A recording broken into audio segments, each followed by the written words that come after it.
Chapter 91 Return.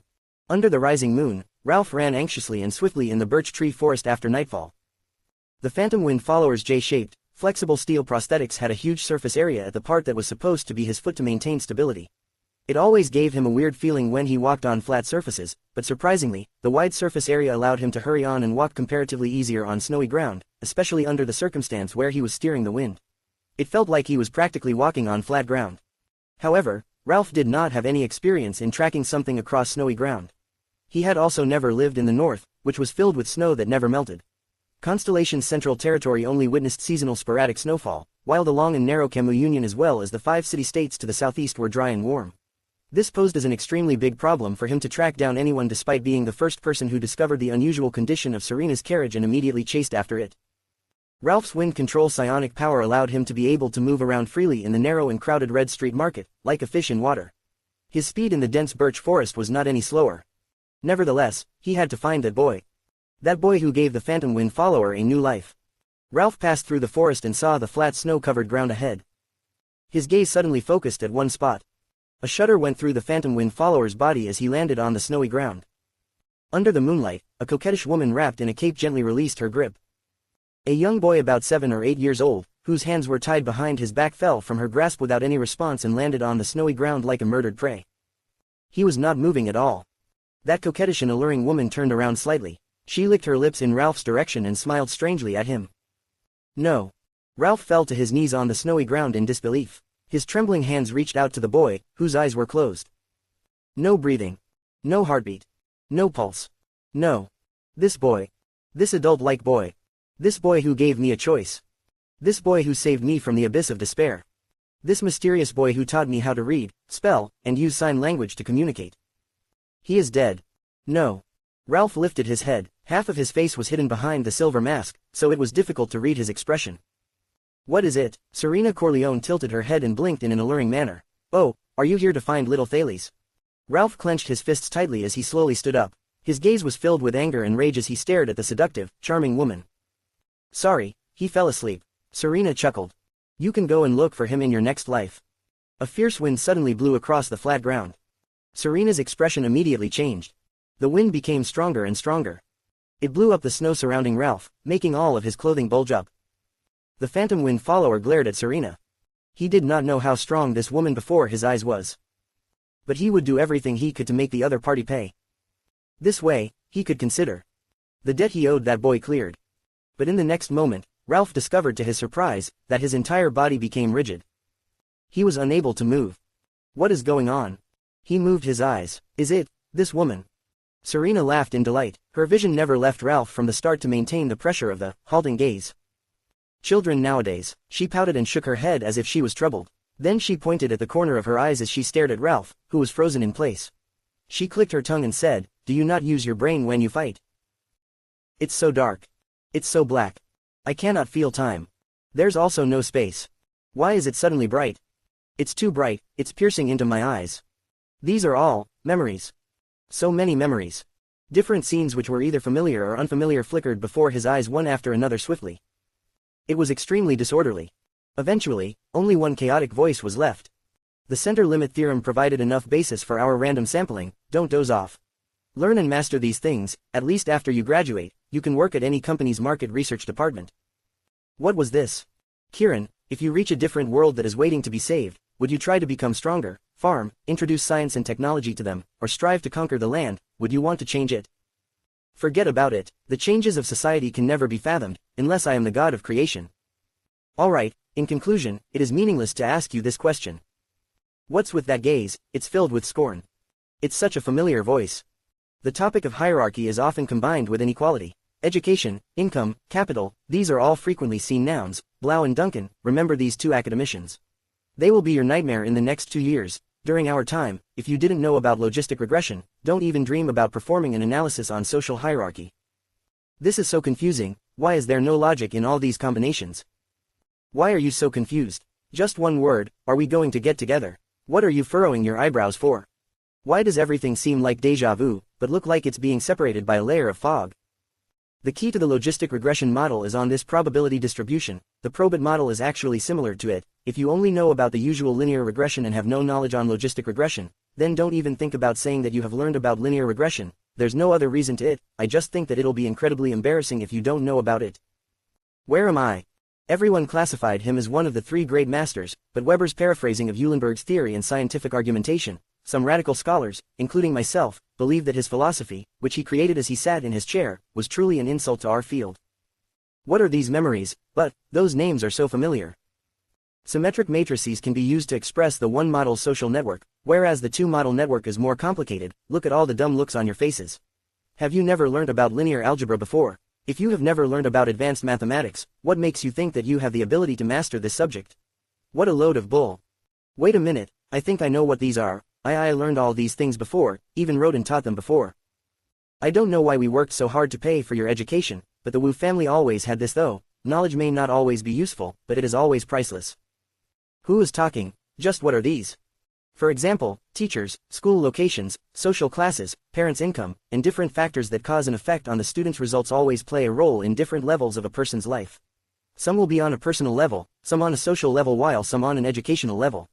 If we don't draw a distinction on the impact of the different levels but simply assume that they have the same effect throughout, the conclusion derived for what has the greatest impact on a student's results will not be persuasive. So, pedagogy commonly uses the hierarchical linear model to overcome this point, and this principle is also applicable to our research. I know about this, I definitely know about this, damn it, why can't I recall it? Marx and Weber had entirely different opinions on the country's autonomy. The difference between the two various powers of a country as defined by man is, didn't you read the text? Couldn't finish reading it, then, why didn't you sleep less to finish reading it? Wait a minute, who am I? Those people who treat Skocpol as their head started to rethink Marx's social schema and Parsons's macroeconomic theory. The society embedded in history may not operate as predicted. Historical analysis based on traditional methods returned before our sight like this. What am I? Do not assume that the qualitative method does not have to be measured.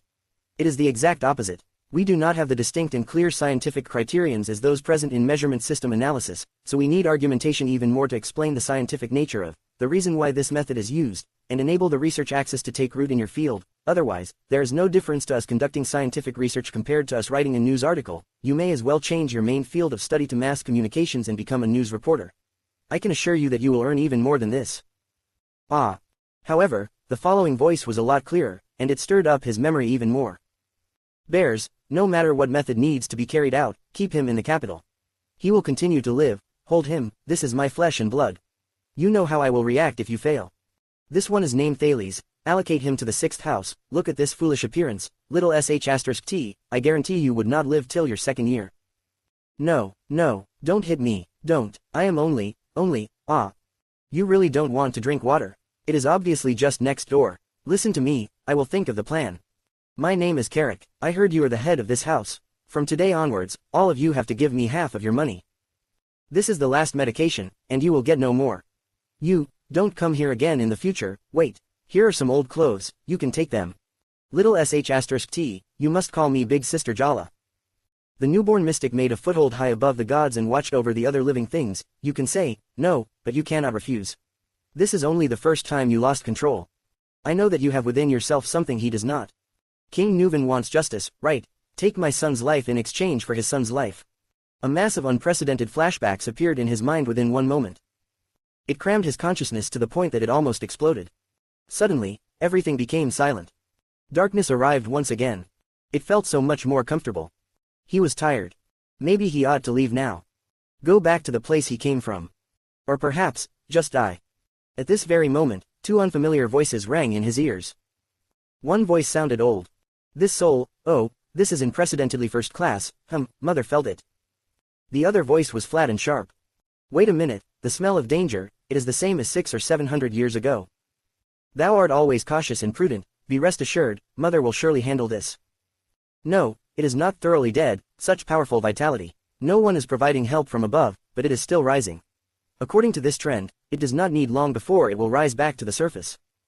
Yes, I can feel it. Mother is still hesitating. She is not averse to it, but also does not like it. Oh my God. Why are you panicking so much? Have you seen this type of mixed blood and mixed soul? How is it possible? Unless Alchemy Tower and Soul Tower work together. Do not lose your composure. Adhere strictly to your duty. Care less about the matters on the ground. Besides, the 3 great magic towers have been destroyed for 1,000 years. 1,000 years, right. My long-term memory has deteriorated again. Mother has made a decision, let it drift freely. Allow it to rise again, prepare to open the counter-current gate. Counter-current gate, seriously, there was one who rose just over 30 years ago, the time is too short. Will Mother allow this type of frequency? We should at least wait until the last one returns here once again. Do not ask, do not speak. This is Mother's will, only comply to it. Immediately afterwards, he felt everything around him started shaking all of a sudden. Boom, asterisk. Pang, asterisk. A sound, as if something had shattered traveled into his ears. He seemed to have heard a clear sound of something being smashed. The next moment, he inhaled smoothly amid the invisible pressure and darkness, like he had just floated to the surface of water. It was not only just one breath of air. It was a surge of power. A power that surpassed any mortal. He, Thales Jadestar, finally remembered who he was. His senses returned to him at the same time. The pores on his entire body seemed to have opened in an instant, as they greedily received information from the outside world. His sluggish joints were no longer rubbing against each other, just like they were lubricated by a surge of power. The blood that gathered on his skin seemed to have received the order to return back to his blood vessels and provide him with the nutrients necessary for him to continue living. The heart that had been beating too fast due to lack of oxygen returned to its slower, rhythmical throbbing. Only, it was stronger and more powerful than before. Thales felt it. A surge of power began its journey from an unknown corner of his body and rapidly ascended to fill his entire being in an instant. The pain in his throat slowly disappeared. He even felt the various internal injuries in him slowly recovering. Soon, Thales felt the coldness beneath his body, the fierce wind around him, and Serena's familiar laughter. Like a drowned person who was brought back to life once again, Thales opened his eyes swiftly. Immediately afterwards, he stared into the sky, still trembling. He opened his mouth wide and sucked in a breath of air that he had not taken for a long time, as though it had been years before he last breathed. Phew. Everything was the same as before. He had come back to life. Chapter 92 Sin of Hell's River. Atop the snow-covered ground beneath the moonlight, Serena was laughing hysterically as she lifted her transformed, sharp claws. She was staring at Ralph, who was struggling with all his might under the halting gaze. She shook her head lightly and said, "Perhaps, if you had never seen this, you would not have to die. After all, I need sufficient eyewitnesses from both sides to spread the word about everything that happened here today."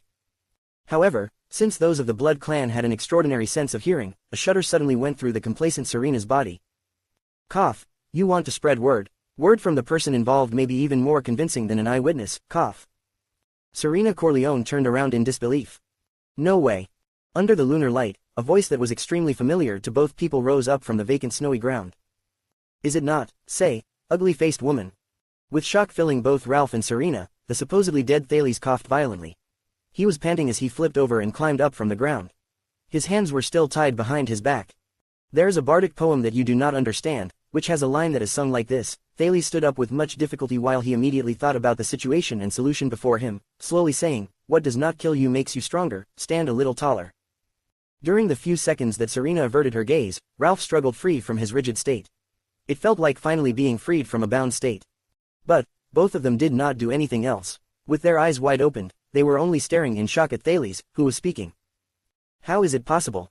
Serena shook her head with a surprised look on her face.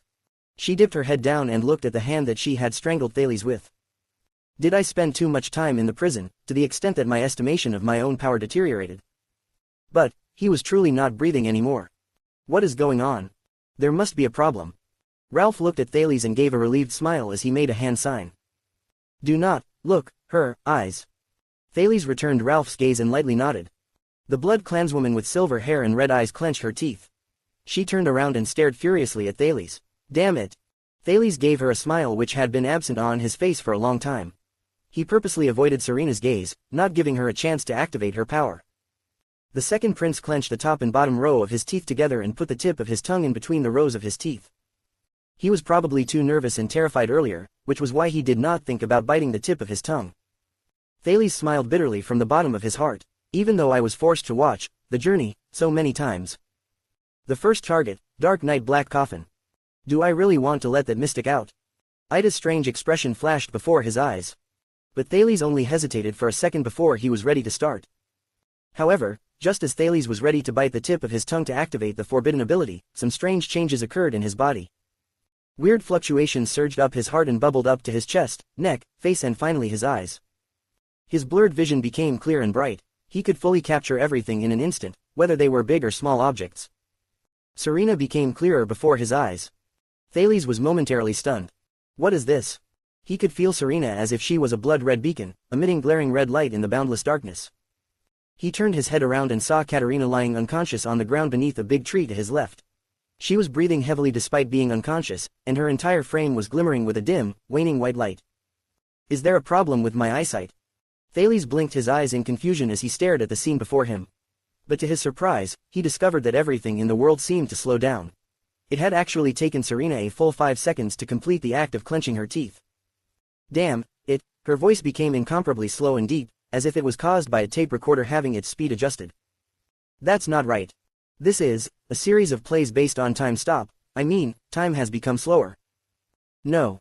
Thales felt that his own movements had also become slower. It is only my train of thought that has become faster. He narrowed his eyes as he wanted to see a little clearer. The fluctuations rushed up to his brain, and the scene before his eyes changed once again. That moment, Thales could even see something that resembled radiation clearly with his eyes. The blood in Serena's body was moving around vigorously. It filled her heart, chest, both of her arms, and also the wings that were furled behind her. He could see Serena's muscles contracting and relaxing with great force, but the fluctuations of her aura within her body moved in sections, as if her body was full of empty spaces in between. It gave off a disconnected feeling, like some part of it was damaged. It seemed as though he had gotten control of Serena's claws, arms, legs, torso, and every mobile as well as immobile part of her body, her center of gravity, strength, speed, and movements, all in an instant.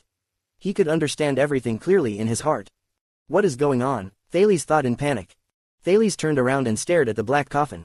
This unique anti-mystic equipment was visibly radiating a deep black energy and black light.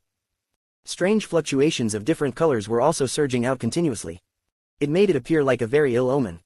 If I use mystic energy to open it, then what is inside? His heart skipped a beat. Are there any better methods to settle this predicament before my eyes?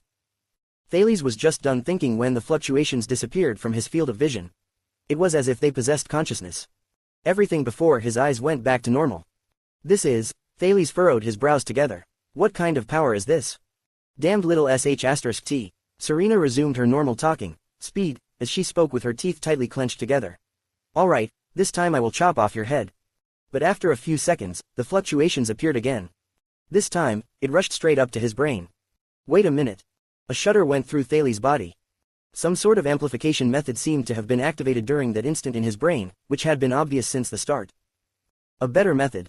The distance of the black coffin, Serena's speed, a true form transformation, the possible direction of attack, Ralph's best route to provide him aid and protection, the limits that would be placed on his speed due to the snow-covered ground, everything before his eyes became usable information that was systematically and rapidly stored into his brain.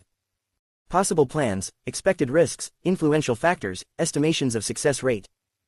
This time, the fluctuations seemed to consume more energy than the previous few times. It remained in his mind for a while before it disappeared from his brain. Thales felt like he had just run 1,000 meters in an instant. He was shaking and drenched in cold sweat. Am I something out of a sci-fi novel, or am I an eradicator? However, he just suddenly knew how to settle the situation before him. He also knew what method would bring him the least side effects and the least amount of failure. Maybe he did not have to use that power after all. He had a better method. Thales cautiously avoided meeting Serena's gaze as he calmed his breathing. Meanwhile, he walked to the spot between Ralph and Serena, and put on a smile. You know, I really want to call you a whore, Thales said insipidly with his hands behind his back. Foolish mortal, Serena frowned and thought to herself, are you really that confident to be this near to me? I shall kill this little brat first. It would be even better if I can behead him. This is nothing to be afraid of. What I need to take note of is that disabled super-class member. The Blood clanswoman glanced at Ralph, who was wearing a silver mask. I have to make sure he stays here so that the truth will not be leaked. I have to be quicker, Serena gritted her teeth. Chris and Istrone cannot stall any longer. Oh, then why don't you? Serena's face blossomed into a smile as though she was conjuring tricks. Her swift change made Thales gasp in amazement. Dear Thales. She calculated the distance between herself and Ralph, as well as the time she would take to transform into her true form before pouncing on him. Ralph furrowed his eyebrows. He saw Thales' hands, which were tied together behind him. They were rapidly moving. Even though Thales was not using his head and his chest as well to form his messages, Ralph still recognized what Thales was trying to convey. Push, me, left, tree. He repeated it twice. Ralph narrowed his eyes. It was such a familiar feeling. It was the same feeling he felt the last time they were in the dungeon. Because, if I call you a whore, I am afraid I would have insulted this divine profession, Thales replied flatly. Serena chuckled softly and exercised her claws. So a whore is a divine profession in your mind? Thales exhaled and enunciated each word clearly under Serena's astonished gaze, but I still have to thank you. At least before you killed me, you told me the truth. My blood is indeed very nutritious. The next second, Thales gestured with his hands behind his back. Begin. Ralph's pupils trembled before Serena could even react. His psionic ability was activated in an instant. A gust of fierce wind rose from nowhere and attacked swiftly. Woo! But it did not attack Serena, who was completely on guard. Instead, it swept Thales up and blew him towards the sky. Thales clenched his teeth tightly and barely managed to support his whole body. He squinted his eyes to resist the impact of the wind. After all, he was not human Kite Ralph, who had immersed himself in this path for many years. Time once again seemed to slow down when he was up in the air, but he knew this was not the case. Those fluctuations gradually filled all four of his limbs. Thales immediately felt his limbs turning gently, allowing him to maintain his balance in the wind. Serena hissed sharply as she transformed into her scary true form within his peripheral vision. Where are you going to run to? Serena widened her eyes, which resembled a black hole, and unfolded her red skeletal wings. They tore her cape apart. She flapped her wings and flew up in the air as she roared in her hoarse voice, "Mortal brat." However, Ralph's gaze was full of determination as he stepped upon the fierce winds to pounce on the Blood clanswoman. He had to hold this monster back. This was the boy's plan. Thales flew down towards the big tree on his left. It was the birch tree that was broken during the sisters' fight earlier. A figure was lying unconsciously on the ground beside the tree. Serena's expression immediately changed when she realized what Thales was going to do. But at the next moment, the sound of the wind howled behind the patricide. Serena instinctively turned around and attacked with her claws. Clang, asterisk. It was a fierce sound of metal clashing against each other. Ralph was technically not the one who attacked. It was the piece of steel rope in Ralph's hand. Taken by surprise, Serena furrowed her brows. Her arms were tightly bound by the steel rope in the surprise attack. Arg! Serena yelled frantically as she was dragged backwards by the steel rope, which was controlled by the fierce wind. She tried to tear the steel rope apart, but her efforts were to no avail as sparks flew in all directions. On the other end of the rope was Ralph, and he was flying in the air with clenched teeth. The steel prosthetics made of two coarse metal plates below his knees had already disappeared without a trace. That piece of steel rope was a tool used by Ralph to fasten his prosthetics in place, so it was incomparably tough and durable. I will never let you go over there. The Phantom Wind follower's gaze was resolute. Thales landed on the snowy ground on his bound hands. He then rolled forward twice in a disheveled state. The fluctuations had dissipated. A sense of exhaustion came over him. His entire body was sore, some joints were even aching due to laceration. Thales vaguely understood that this was because his current physical condition was completely unable to keep up with the act of balancing himself on the wind just now. However, he was still struggling with his hands behind of his back as he squirmed and crawled towards that person. She was the critical point of his plan. Katerina Corleone. The dying Night Queen. Dong, asterisk. Thales knocked his head against Katerina's beautiful face. The collision slightly roused the latter up from her coma. He stared at Katerina's unfocused gaze and spat out two words. Bite me. The seriously injured Katerina, whose four limbs were broken, and who only had her torso left, brought her head up in much difficulty.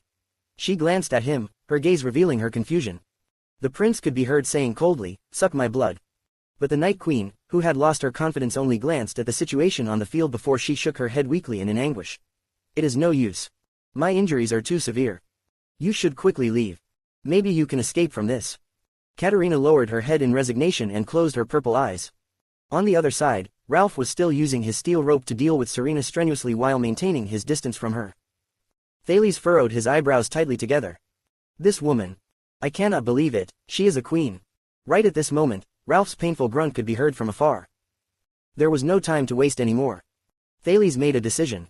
The prince, who had his hands tied behind his back, licked his lips with his tongue and furrowed his brows. Did Serena not say that my blood is more nutritious? At the next moment, Thales closed his eyes, closed his teeth around the tip of his tongue, and forcefully slammed his chin onto the snow-covered ground. He heard a soft plop. Then, he felt an excruciating pain coming from the tip of his tongue. It was so painful that Thales had tears flowing out from his eyes. The feeling of biting down onto my own tongue. It's so painful. But Thales still struggled to stand up while tears of pain flowed down his cheeks. Without a sign of hesitation, he threw himself to Katerina's side without turning back. Then, under the master of the Corleone family, the Weeper, the Night Queen, Katerina van Corleone's astonished gaze. Thales intentionally kissed Katerina on the mouth. Katerina instinctively wanted to break free. Thales pushed his bloody tongue into her mouth with his eyes wide opened in anger. 1 second passed. Katerina's whole frame trembled. This is the taste of this blood. Woo-woo. Ralph's unclear grunts traveled into his ears once again. Thales furrowed his eyebrows and stared straight into Katerina's disbelieving stare. This woman, why does she not play by the rules? Her older sister, Serena, was obviously excited and intoxicated while she savored the taste. She had an excited expression on her face. Could it be that she does not like? But he did not finish his thought. Because the next moment, Katerina was struggling with her disabled body, revealing her scary, bloodthirsty gaze. The purple-eyed blood clanswoman, who only had her torso intact, abruptly flipped over and pinned the 7-year-old child underneath her. Thud, asterisk. The Night Queen moved forward in a crazed and wild manner. She bit down onto Thales' lips tightly. And frantically sucked on his blood. Pain. Thales felt excruciating pain coming from his tongue. Thales once again had tears flowing out of his eyes because of the pain. Woo-woo. He shook his head forcefully and desperately, forcing Katerina to release his mouth. Tears were flowing down Thales' cheeks as he was panting violently. I was wrong. She is absolutely crazier than her older sister. Thales lifted his head, furrowing his eyebrows as he looked at Katerina, who was pressing onto him. She had a furious expression on her face because she was interrupted during her feasting. The next second, Thales anxiously stretched out his head to reveal the skin on his neck like he was an anxious lover. He recklessly said to Katerina, "Quick, neck. Be quick." A yearning look appeared in Katerina's eyes. She lowered her head fiercely and tore apart the collar on Thales' shoulder with her teeth. Hey, you. Before Thales could finish speaking, Katerina had already bared her fangs and bit into his throat savagely. She started to suck on his blood. The feeling of pain from the sucking, dizziness, numbness, and pleasure all rushed into Thales' heart in an instant. Thales had tears of pain flowing down from his eyes. He looked miserably and pitiably at Katerina, who was violently attacking his body. He then finished his sentence weakly and bitterly. Can you please be gentler? Serena grabbed onto a tree and finally regained her footing amid the fierce wind. Damn worm. You have played for long enough. The next second, she lifted her head ferociously and firmly held onto the steel rope before suddenly pulling on it. She activated her great strength that had been reinforced by her true form. Ralph, who was already exhausted, was swung around by the great force and his movements became sluggish. He was slammed forcefully onto a birch tree beside him and fell powerlessly onto the snow-covered ground. Ralph climbed up with much difficulty, but he could only lean against the birch tree powerlessly without his prosthetics. Ralph used his psionic ability to suck in a breath of cold air once again. He extended both his hands and brought out 2 hidden blades. He soared into the air once again to face Serena. They were now fighting at close quarters.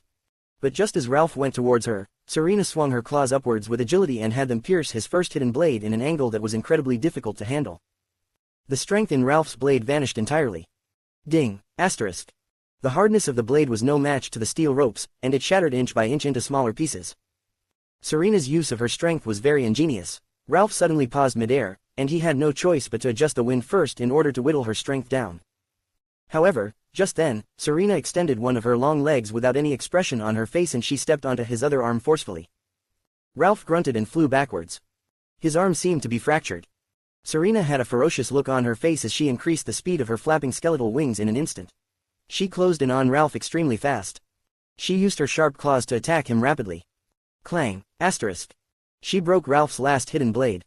I miscalculated, Ralph thought in disappointment. I can't hold her back at all. He recalled what the air mystic said to him a very long time ago. I have also seen quite a number of the supreme class. Their battle styles are basically the ability to use their strength at will, being meticulous down to the smallest detail, in a manner that is always just right, and not in the least bit sluggish in their movements, Asda slowly said. The battles between supreme class members seem boring and simple, fast but monotonous. However, this type of detailed and scary control is far from what those superclass brats, who recklessly waste their energy or strength, can ever imagine. As for your question, if you meet a supreme class, Asda's blue shirt was very vibrant. Ralph could still remember his indifferent and expressionless face till this day. If you do not get near a supreme class member, you might be able to use your psionic ability to deal with that person for a while. But Asda immediately raised his head and had a pensive look on his face. There is only one exception. If you happen to meet Black Sword. Ralph remembered Asda chuckling at the time. Remember to write your will beforehand. Ralph silently sighed in his heart at his memory of the past. Darn it. As expected, supreme class and super class are simply not on the same level. I cannot even hold her back for a few minutes. The phantom wind follower closed his eyes gently. This is going to end here. At least, I have paid my debt. However, the next moment, a violent sound of the wind along with the sounds of fighting traveled swiftly towards him. Then, the final sound came. Rip. Ralph opened his eyes in surprise. Damn it. Serena could be seen holding her left shoulder and flapping her skeletal wings as she shrieked in pain. She was backing away frantically. Until she was a few meters away. A few seconds later, the patricide lifted her head and stared at the person opposite her, filled with hatred. It was that blood clanswoman in her pure white true form. Dear older sister. The elegant beauty, Caterina Corleone, was standing coldly across Serena. All four of her limbs were strong and in perfect condition, her skeletal wings were contracting and expanding with ease. Her purple eyes were icy and sharp. It was as if she had never been injured. The queen held Thales with her left hand, who was moaning and panting in her embrace in a semi-conscious state. Serena was staring ferociously and angrily at her younger sister as she let out an indignant roar. The Night Queen took a step forward and she simply threw the bloody left arm she just tore off onto the snow-covered ground. Her face immediately became stern and serious. Second round. Tower of Eradication, Sharp Blade Valley, Underground Chamber. Xiao was stroking his long, white beard as he slowly walked into the room. He lit up the everlasting lamp at the corner of the room. It was a strange, circular room. It was completely void of all objects. It only had thick stone walls. There were different kinds of scratches, all of different lengths on the stone walls. Some of them were deeper and some of them were shallower. It seemed like the walls were scratched out frantically. Xiao turned around and stared at the other side of the room. A curled-up figure was trembling non-stop at the corner. Xiao stared at the person for a while before he slowly sighed. Is it more serious now? The figure kept on trembling. It took the person a long while before he spoke. It is swallowing me. Xiao's expression was serious. Swallow, do you mean it is corroding your body? The figure was trembling as he lifted his head and gave Xiao a broken smile. Not only that. This power, it's as if it is going to come alive in my body. Xiao furrowed his brows. What is going on? The figure continued to tremble, as if he had seen his greatest fear. It has its own conscience, like a demon at the bottom of my heart. It keeps urging me, threatening me, frightening me. To fight as if my life depends on it. To battle, to kill. I cannot stop, until I meet my death, or death rejects me once again. I cannot stop. Xiao closed his eyes and kept quiet for a long time. His eyes were surrounded by a red rim when he reopened them. Xiao, a Far Eastern scion of the Tower of Eradication with a virtuous and respectable name, slowly sat down with his legs crossed next to the figure. His eyes were filled with grief. Maybe this plan is absolutely wrong. Even a genius like Crassus can only, how is it possible for us to? Xiao's speech was grave and filled with pain. Both of you, I should not have let you go that time. But the figure only laughed coldly. Impossible. Horus and I, let us not consider the possibility of him surviving. He fought so many battles after that, and killed so many people. If Horus had been the one to go at that time, can you imagine what he would be like right now? That figure curled up even tighter. Xiao held onto his sword tightly, his heart was filled with regret and pain. After a long while, he sighed. The figure saw Xiao's demeanor and he did his best to give Xiao a smile. Teacher. Do not worry. I can still hold on, until I finish my mission. I can do this. Xiao's expression was bitter when he reached his hand out and placed it on the figure's shoulder. He said with an aching heart, you have suffered, child. For these past 30 years, you have had to bear the sin that should not exist in the human world. Chapter 93. Don't do it, it'll hurt. When Thales came to from the fatigue of having lost too much blood and the loss of consciousness, he realized that he was leaning against a huge birch tree. Ralph was guarding him closely. Seeing that he woke up, the phantom wind follower heaved a sigh of relief. Thales touched the two fang bites on his neck that had magically closed up and stopped bleeding, and asked feebly, how is the situation? Very good, Ralph gestured with effort.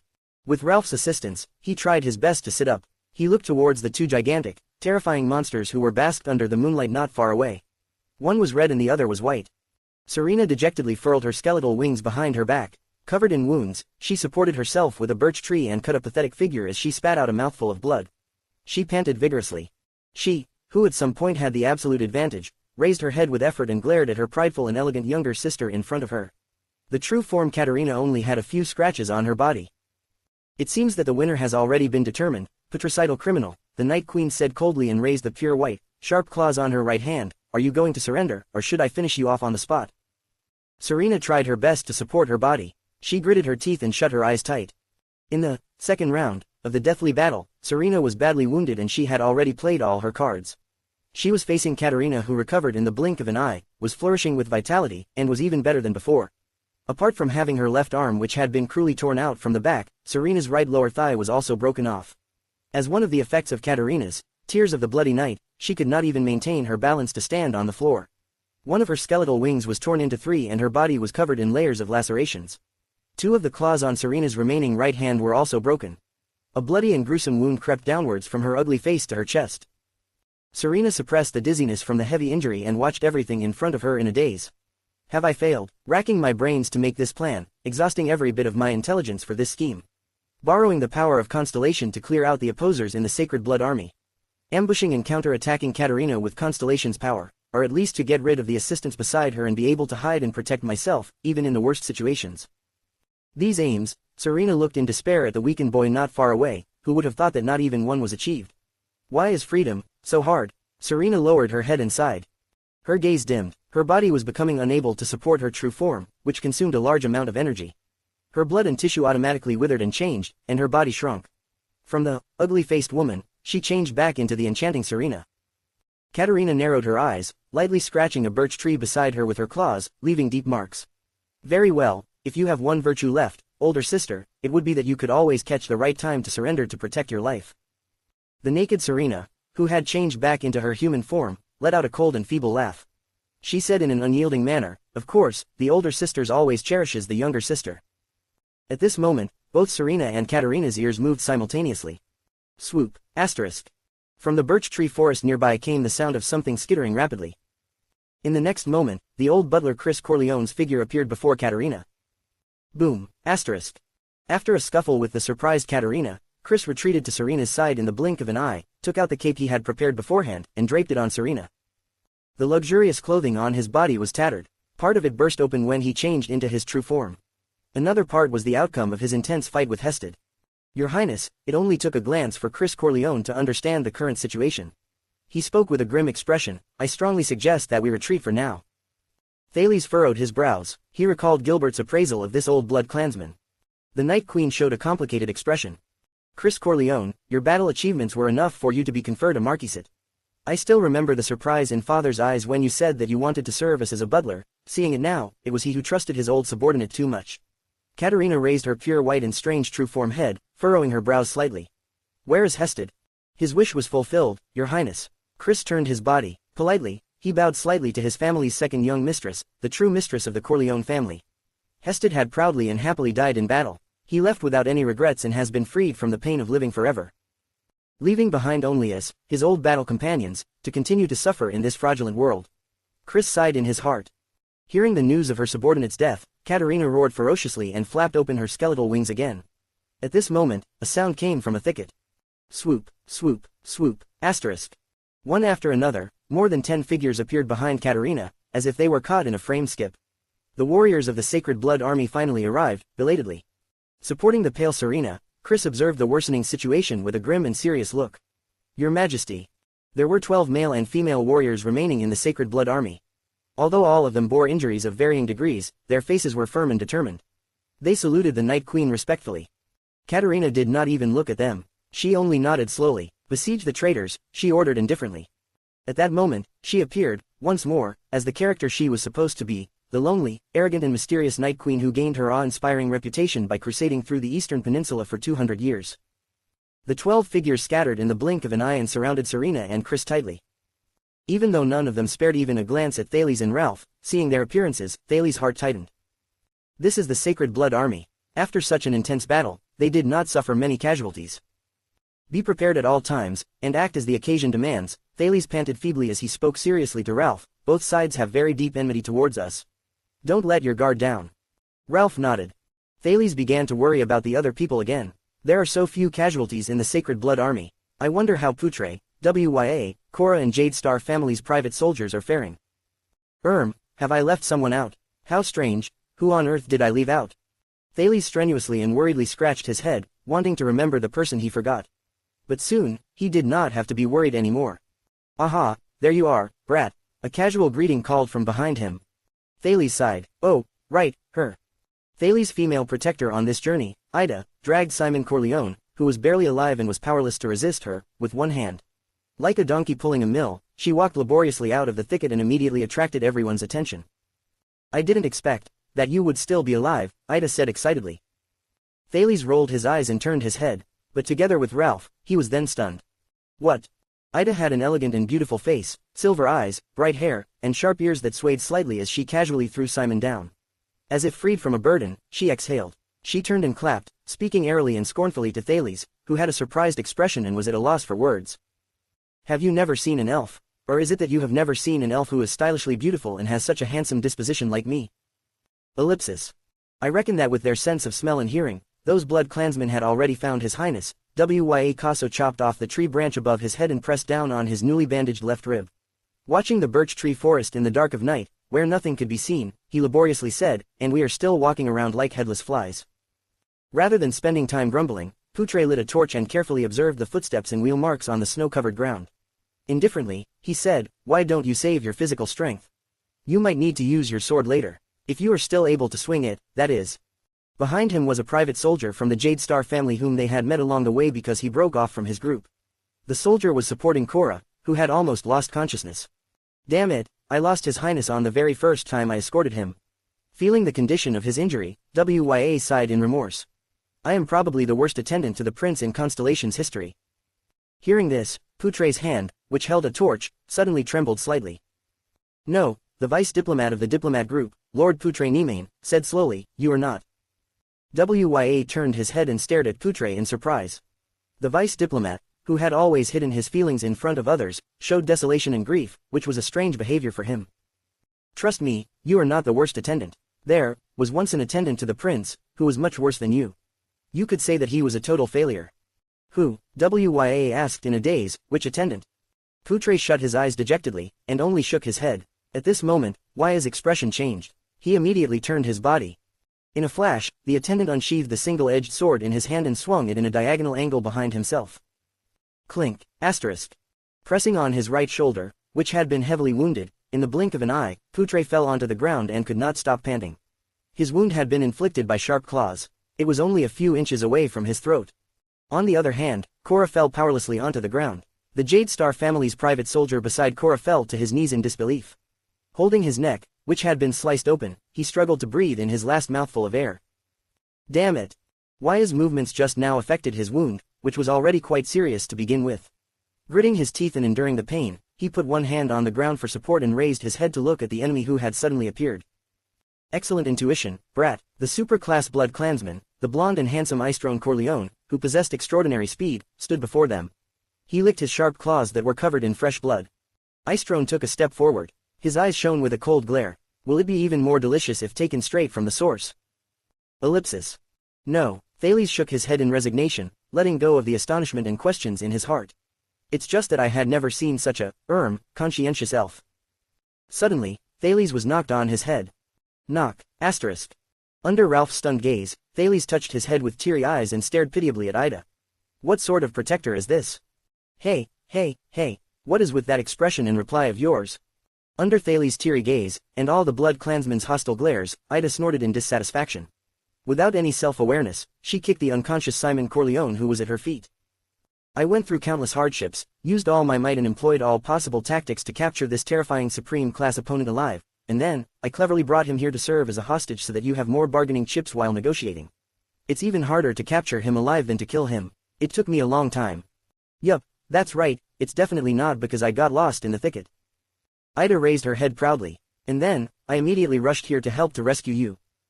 Thales rolled his eyes in exasperation again, then placed his hand on his forehead before he sighed. Thank you for having rushed over now. I only have one question. Were you a police officer? What? Ida, who had come to his side, was stunned. I was saying that. Thales supported his feeble body and sat up properly. Changing his expression, he solemnly said, you came at the right time. To capture the enemy alive, you did very well. Ida lifted the corners of her lips and smiled mischievously. Katerina turned her head and glanced at the dejected Simon on the floor. She then stared at Thales. You want to use him as a bargaining chip? It seems that you still do not trust us. Without a crack in his facade, Thales stared right back at the Night Queen. Of course, you are after all, Serena's younger sister. Enough. Katerina turned her head with a chilly expression. deciding to solve the matter within her own family first. She cried out, "Serena Corleone, Chris Corleone, surrender yourselves. I will guarantee both of you a fair trial based on our tradition." Looking at the Blood Clan warriors that surrounded them, and at Ida who was a distance away, Chris sighed. He prepared to change into his true form and launch a desperate attack. But at that moment, Serena suddenly extended her hand and stopped her subordinate. "Do you think that this is the end?" Serena smiled wanly and looked at her younger sister who had the odds in her favor. Katerina furrowed her brows. At this stage, what card does she still have? Thales suddenly recalled the words Serena said, "War will wipe out the opposers in the Sacred Blood Army, and provide me with a more submissive Night Kingdom, and the true heir of Corleone would make vigorous efforts to save the situation at the last moment." Wait, last moment, make vigorous efforts to save the situation? A chill ran down his spine. There are only 3 of them. How are they going to make vigorous efforts to save the situation when they are attacked by the suzerains of Constellation? Thales furrowed his brows. So, these words meant that she has external assistance. In the next moment, a desolate expression appeared on Serena's face. She opened her mouth wide and spat a round, blood-red ball from her throat, into her hands. It was a strange, round ball that wriggled ceaselessly by itself. Beside her, Chris' expression changed suddenly. Bewilderment appeared on Katerina's face. She did not recognize that thing. Thales' heart jolted. That strange fluctuation surged into his eyes. That round ball is emitting a blood-red light. Why is this light's texture somewhat familiar? Thales' heart shuddered. He turned towards the black coffin which was a distance away. Was it the light from the legendary anti-mystic equipment? Could it be that the red ball is also? "What is it?" Katerina asked mockingly. "Do you still want to battle until you are down to the last soldier?" Serena ignored her. She was pale-stricken. Under everyone's gaze, as if resigned to fate, she crushed the wriggling, red ball in her hand. Red liquid flowed out of the crushed ball in Serena's hand, like blood. In a raspy voice, Serena spoke desolately, "This is because you all forced my hand." At first, nothing happened at all, but after a few seconds, a thunderous noise rang from a distance away. Boom, asterisk. Like a deluge charging towards the area. Swoop, asterisk.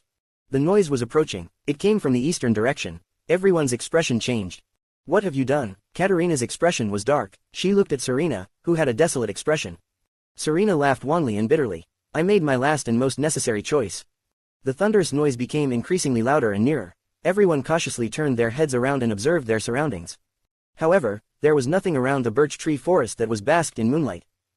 "Hey, brat, you're smart, what on earth is this?" Ida asked curiously. Thales shook his head solemnly. He had a bad hunch. Boom, asterisk. That noise which sounded like a great flood surging towards the skies, became increasingly nearer. It sounded like it was only a few feet away, and it was coming from the eastern direction. However, even the Blood Clansmen who were known for their acute sense of hearing were staring at each other in astonishment. It was clear that they could not make out anything. Finally, a few seconds later, that noise became increasingly fainter, weaker. By the end, it finally disappeared completely. Everyone stared at each other in bewilderment. No one understood what had just happened. Only Thales looked towards the east in a daze. With the fluctuations in his eyes, he saw something. Behind the birch tree thicket. Very, very bright light that is, blood red in color. Then, under everyone's anxious and skeptical gazes, a rustling sound came from the direction where the strange noise disappeared, in a birch tree thicket in the eastern direction. Rustle. It was as though someone was walking on the snow-covered ground. The steps were light and flighty, as though the person was not very used to walking on snow. Is that a normal person? A member of the populace? Katerina furrowed her brows. Serena flashed a broken smile. Eventually, a thin and frail figure appeared in everyone's vision. The owner of those footsteps was a maiden who was full of smiles. She walked slowly out from behind a birch tree. Seeing her, the heavily injured Serena Corleone started trembling uncontrollably. Everyone else put on surprised, bewildered expressions, and stared at each other. There is only one person. Who is she? The maiden quickly ran her gaze across the scene and said in a gentle voice, "Oh, so it's here." On the other hand, Katerina furrowed her brows tightly. Who is she? Is she Serena's reinforcement? A delicate and weak girl? No, it's better to be more careful. After all, she is part of Serena's last resort. Katerina rapidly weighed the situation. The maiden flashed a smile that was enchanting, bright, cute and good-natured. However, Thales instinctively felt a wave of unprecedented danger. "Can I have that box?" This was a promise made a long time ago. Smiling, the maiden pointed at something a distance away. Thales moved his head, his face turned pale. The maiden was pointing at the dark night black coffin. Katerina's expression was solemn. She cautiously took a step forward. "No matter who you are," the queen steadily said, "I advise that you do not meddle with the matter here." The expressions of the warriors of the Sacred Blood Army were freezing cold as they watched the reckless maiden. With Katarina's message delivered to them via telepathy, some of them nodded. 5 of the Blood Clan warriors disappeared in the blink of an eye and blocked off the maiden's path by standing in front of her. They stared at the maiden coldly. What, you all want to say, no? The maiden appeared a little surprised. Why are there people like this every time? I will be very troubled. Don't say no. Under everyone's anxious and skeptical gazes and expressions, she then shook her head with a smile, revealing her spotless white teeth. Don't, it will be painful. Thales watched the strange stalemate between the nameless maiden and the Blood Clansman in front of him in bewilderment. The way she talked, this manner of talking to herself, I think I have heard it before from somewhere. Then, a quaking voice that was mixed with fear rang unsteadily in the air, run. Everyone turned their gazes. The Supreme Class Elite, Simon Corleone, who had just regained consciousness, sat up. Currently, he stared at the maiden with his eyes wide open. There was uncontrollable panic on his face, like a rat who saw a cat. Run. Simon, Katarina could not stand the sight. She sternly yelled, you are losing your composure. The Blood Clan warriors stared at each other in disbelief. They found it hard to believe that their commander was in such a state. But that was not all. Then, the battle-seasoned Supreme Class Elite, the Blood Clan Marquis from the Corleone family, one of the Night King's fearsome 4 wings, the well-renowned, Flash Wing, Simon Corleone, unexpectedly shifted his posterior around on the snow-covered ground like a child.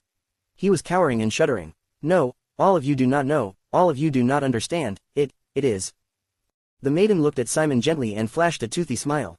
Simon immediately shivered, trembling under everyone's disbelieving gazes, his handsome face twitched and he vigorously shook his head.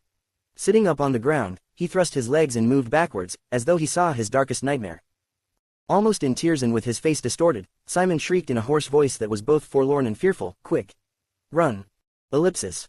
The chamber. Catch your breath first, then carefully recount the incident. In the darkness, the Black Prophet Morat Hansen held his staff tightly. His expression was unprecedentedly grave. His capable subordinate, Raphael Lindbergh, held the wall and breathed heavily, as if he had just run all the way here.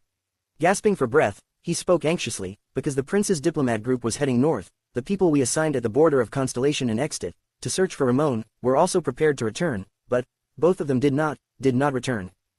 A day ago, somebody discovered one of their corpses. Raphael lowered his body and placed his hands on his knees. Gritting his teeth, he panted, wanting to ease his breathing. And then, Morat asked steadily, how did that person die? The next moment. Raphael raised his head. Panting, he said through gritted teeth, it was that. Morat's pupils contracted. He gripped the staff in his hand tightly and listened as Raphael finished saying the phrase. Homicidal maniac. Chapter 94. All the blood in this world belongs to me. Behind the dark palace's gate, Simon Torre adjusted his heavy chain armor. He gripped onto the pike in his hand tightly. It had been cleaned until it was glossy and shiny. He stood behind his master, his cousin brother, Enrique Torre, who was 17 years older than him. Simon regulated his breathing. There were countless knights and warriors beside and behind him. They stood close to each other behind the palace floodgate. Everyone's expressions were different. Some were so nervous they were trembling, and some had determined gazes, unflinching in the face of death. There were also some who had numb expressions and lax gazes. Quite a number of people were whispering among themselves. Simon could vaguely hear words such as, monster, and, complete annihilation. His cousin brother, Enrique the Knight, nodded at the middle-aged man beside him who wore a purple robe.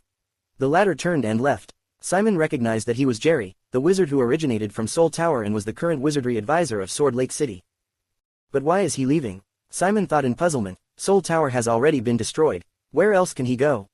Enrique the Knight bestrode his battle steed and pulled up his visor. He glanced worriedly at Simon. The latter tried his best to stand even straighter. I am, after all, a knight attendant, the nervous Simon thought. I must not be a disgrace in the first battle I serve my cousin brother. Enrique did not look at his cousin brother anymore. Instead, he raised his head with a resolute expression. He turned the head of his horse and looked towards the dense mass of knights and soldiers before him. They are right outside the gate.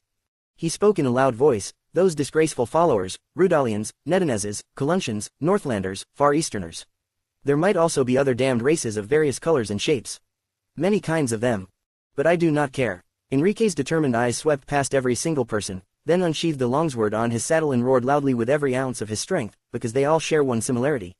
They will not live for long. Almost all the knights and warriors raised their weapons. Some knocked their weapons and shields against each other, and some raised theirs high into the air.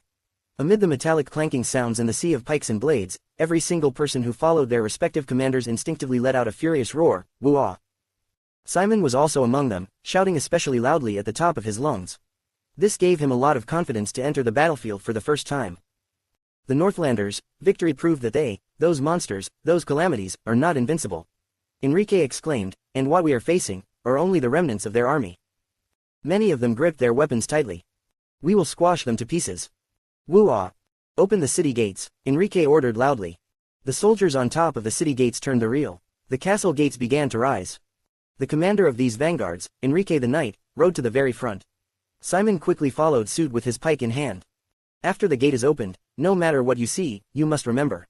Commander Enrique raised the iron-colored longsword that he inherited from the Temple of Knights. His powerful voice traveled to every single warrior's ears. We are the sons and daughters of Serenlan, the warriors of the Land of Thorns, and the protectors of the southwestern land. Woo-ah! Better to bleed for freedom than to submit in fear. The brilliant rays of the Republic once shone on our ancestors' bodies, and not even the powerful Empire could erase it. Woo-ah! Dragons, elves, orcs or the diabolic Empire, none of them can make us bend our knees. All the children of Thorns were born to revolt. Woo-ah!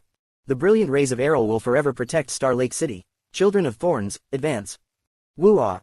The gate finally rose to the top. Standing beside his cousin brother, Simon looked at the shield on his cousin brother's saddle. It had the pattern of a rapier wrapped in thorns on it. I am from the Torre family. He gripped his pike tightly and looked outside the city gate. There was a murderous, but obviously fatigued and wounded army outside. The army was also smaller than theirs. Is this the supporters and followers of those calamities? Simon shook his head and cleared those distracting thoughts from his mind. We, the Torre family, have guarded Star Lake City for generations. I am a child of Thorns. I never give in. Enrique the Knight put down his longsword. He took the pike from Simon, which the latter was holding tightly in his hand. Stay close to the formation, Simon. A hesitant expression appeared on Enrique's face. Simon's cousin brother struggled internally for a moment before furrowing his brows and speaking to Simon in a low voice, if the battle does not go well. Simon was stunned. There is a secret passage under the southern city gate, in the drain to the left. His cousin brother finished his last sentence. Secret passage. Before Simon could react, Enrique the Knight raised his pike. His superpower surged into his arm and he spurred the horse into a dash. What did cousin brother mean? Simon unsheathed the sword at his waist. His whole body trembled uncontrollably as he stepped out of the gate with the battalion. He saw that they had moved into their battle formation in a very short time. The knights were in front, the infantrymen at the sides, and the archers at the back. He saw his cousin brother roar furiously. Enrique kicked his horse's belly and its hooves trotted at an increased speed. The knights beside him followed fearlessly. He saw the commander of the infantrymen draw his longsword and raised his shield as a signal for the infantrymen to advance. He saw the archers fire 2 rounds of arrows, bringing down a rain of arrows as they fought against the enemy archers. He raised his shield with all his might, feeling the vibration on it. Many of the people within the infantrymen's battle formation fell under the rain of arrows. He saw the knights roar in synchronization, holding their pikes horizontally and charging forwards in a row. Different kinds of superpowers appeared on the knights. He saw the superpower taught in the Temple of Knights also appear in his cousin brother's hand. Enrique swung his pike and held it horizontally, pointing it towards the enemy. He saw himself raising his longsword high and furiously roaring while advancing with the infantrymen. And then, he saw that right in front of his cousin brother, a person had suddenly appeared. A maiden. His cousin brother raised his pike and thrust it at her without hesitation. Ellipsis. Simon Corleone was abruptly jolted out of his thoughts. His head became clear again. The Blood Clan Marquis thoughts returned from being that knight attendant more than 600 years ago, to the reality now, to the birch tree forest that can only be found in the northern territory of Constellation. He stared at the area before him in fear. It was that same maiden. A battle erupted without warning.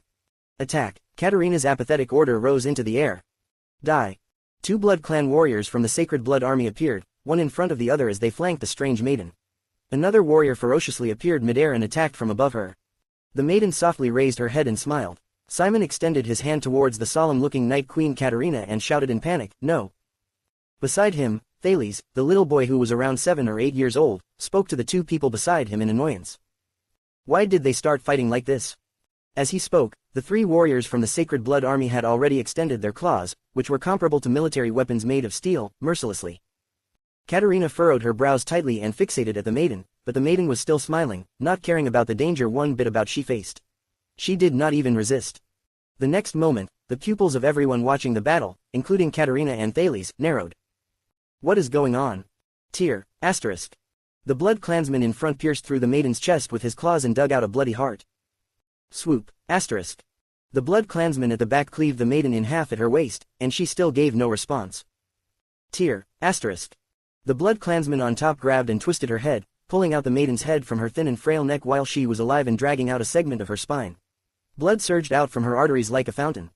Under the cruel and bloody attack, the maiden's body was immediately snapped into three. Blood splattered everywhere. Resisting the urge to vomit, Thales furrowed his brows slightly. He saw that Serena still had a despaired expression, but beside her, Chris Corleone had his brows tightly furrowed. In the blink of an eye, the three Blood Clan warriors had killed the enemy. It was surprisingly easy, causing them to stare at each other in puzzlement. However, they still respectfully returned to the queen's side and scrupulously handed over the maiden's head. Looking at the maiden's head and the smile she showed on her face before she died, Katerina let out a low-pitched roar. Just like this is way too easy. Is this Serena's reinforcement? Only the besieged Serena had a dull gaze and was laughing strangely. Everyone could feel the bizarre undertone in the situation. At this moment, Ida opened her eyes wide and shouted, "Something's not right." Those who had been skeptical from the start immediately looked towards the maiden's corpse on the floor. However, there were no changes at all to the two sections of the headless, mutilated corpse. In the next moment, the situation of the scene changed abruptly. A few miserable screams of pain cried out suddenly. The ones who screamed were the three Blood Clan warriors who were involved in the maiden's slaughter. All three of them had their hands pressed against their chests and stomachs, and their bodies bent over in pain. One of them even fell onto the ground. "Your Majesty," he scratched at his chest and stomach, and his face was twisted as though he was going through the most dreadful torment in the world. Katerina watched in shock and fury at the miserable state of her three subordinates. Was it poison? Thales lifted his head, and the fluctuation surged into his eyes. Immediately after that, he opened his mouth wide in surprise. A blood-red light that was more dazzling than anyone else's radiated from within the three Blood Clansmen's body. Katerina was about to check her subordinate's condition when a figure, faster than the speed of light, immediately appeared beside her in a flash. Before Katerina could react, the figure dragged her back.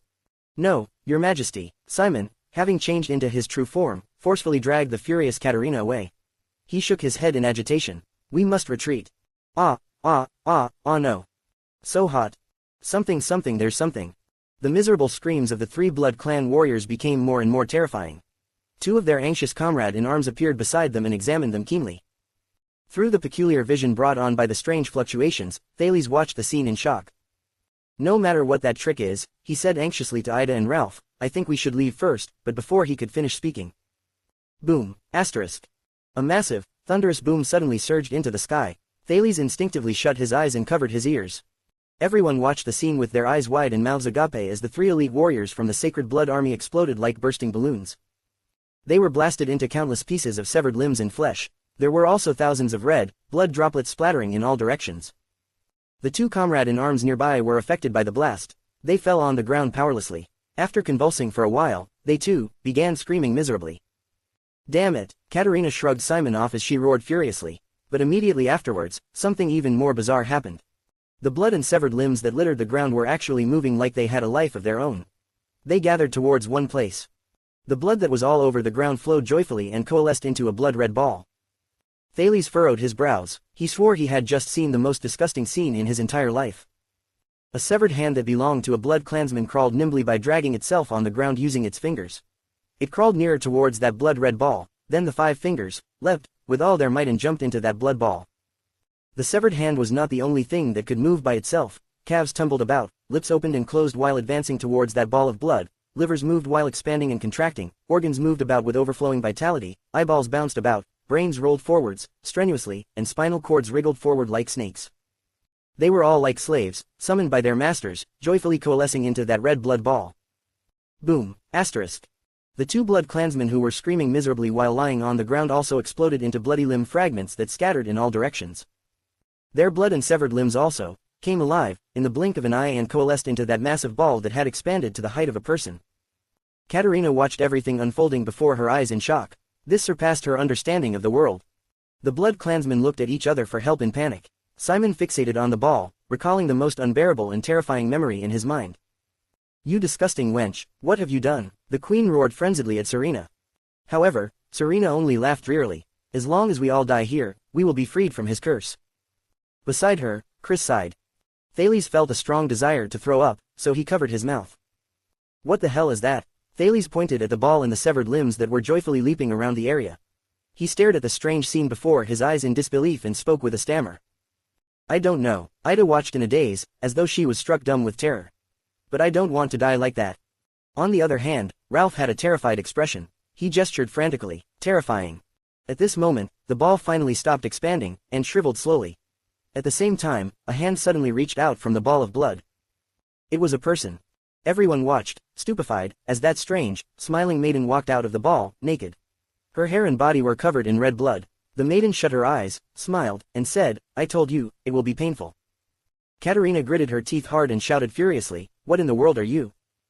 The maiden raised her head. She wiped the area around her eyes, which was covered in blood, revealing her skin and eyes. She looked at Katerina. Aren't you the queen? The maiden smiled as she spoke. What's wrong? Didn't they tell you about it when you were coronated? A puzzled expression appeared on Katerina's face. Ah, you probably did not succeed the throne the normal way. The maiden smiled good-naturedly, but she then shook her head and her smile turned strange. Or, has that B*TCH, the blood spike, already given up on all of you? At that moment, shock and terror appeared in Katerina's eyes. Thales furrowed his brows. Blood spike, this name again, and this maiden, hopefully she is not who I think she is. Thales gritted his teeth hard and decided to ignore the issues here and make his escape first. At this moment, the maiden stepped forward. Everyone became nervous and instinctively wanted to step back. Only one person went forward in desolation, one step at a time under everyone's gazes. It was Serena. Behind her, Chris showed a hesitant and heartbroken gaze. According to the promise, I have brought you the dark night black coffin. Thales watched, surprised and bewildered, as Serena lowered her head with a pale face and knelt, trembling. Esteemed blood mystic. At that moment, the whole place became silent. Thales opened his mouth wide and covered his face with his hand. Jinx. He turned towards Ralph. Is that your previous boss? Thales furrowed his brows tightly. However, the latter's face was also deathly pale. He gestured, never seen her. Thales gestured back with an unpleasant expression, all right. Quick, run. Ralph tightened the steel prostheses below his legs and picked Thales up while he maintained his composure. True, the blood mystic flashed a cute smile. A promise that was fulfilled 200 years too late. I deeply apologize, madam, Serena said bitterly, when I took action. So, the blood mystic obviously did not intend to listen to Serena's explanation. She only looked at the black coffin a distance away with a smile. How do I open it? Katerina's expression changed, but Serena did not look at her younger sister. She shut her eyes and said with a look of no longer having any regrets, with the ruler's key, and my blood. Very well, the blood mystic repeated with a pleasant smile. With your blood. The blood mystic extended her hand gently towards Serena and touched her face. Then, agony suddenly appeared on Serena's face. But at that moment, an unexpected figure charged over without hesitation while growling. Ah, Chris Corleone changed into his true form while roaring furiously. He flapped his skeletal wings. Tear, asterisk. He severed the blood mystic's hand with a slap, and then, under the blood mystic's surprised gaze, Chris turned and pulled Serena, who looked dejected, and threw her over 10 meters away. This is... Serena was shocked. She looked at the old butler from midair. Chris, she muttered. Your Highness. Chris Corleone brutally severed the other hand of the blood mystic with his claws, and shouted furiously, you cannot give up. What was the reason you took this path? Serena trembled and tightly gritted her teeth. Her body fell with a large crash. But then, the blood mystic's severed hand pressed onto Chris' body. The latter immediately roared in pain, ah. He shut his eyes and abruptly knelt down, as if he was being tortured. His skeletal wings convulsed without pause. Immediately, blood-red smoke rose from Chris' whole body. See, your blood is boiling. The blood mystic whom had lost both her arms stopped moving. She looked at him, smiled as she said, your life is on fire. Swoop, asterisk. In the next moment, Simon Corleone charged at the blood mystic's side with a speed so fast that he could not be seen, wearing an expression showing that he did not fear death.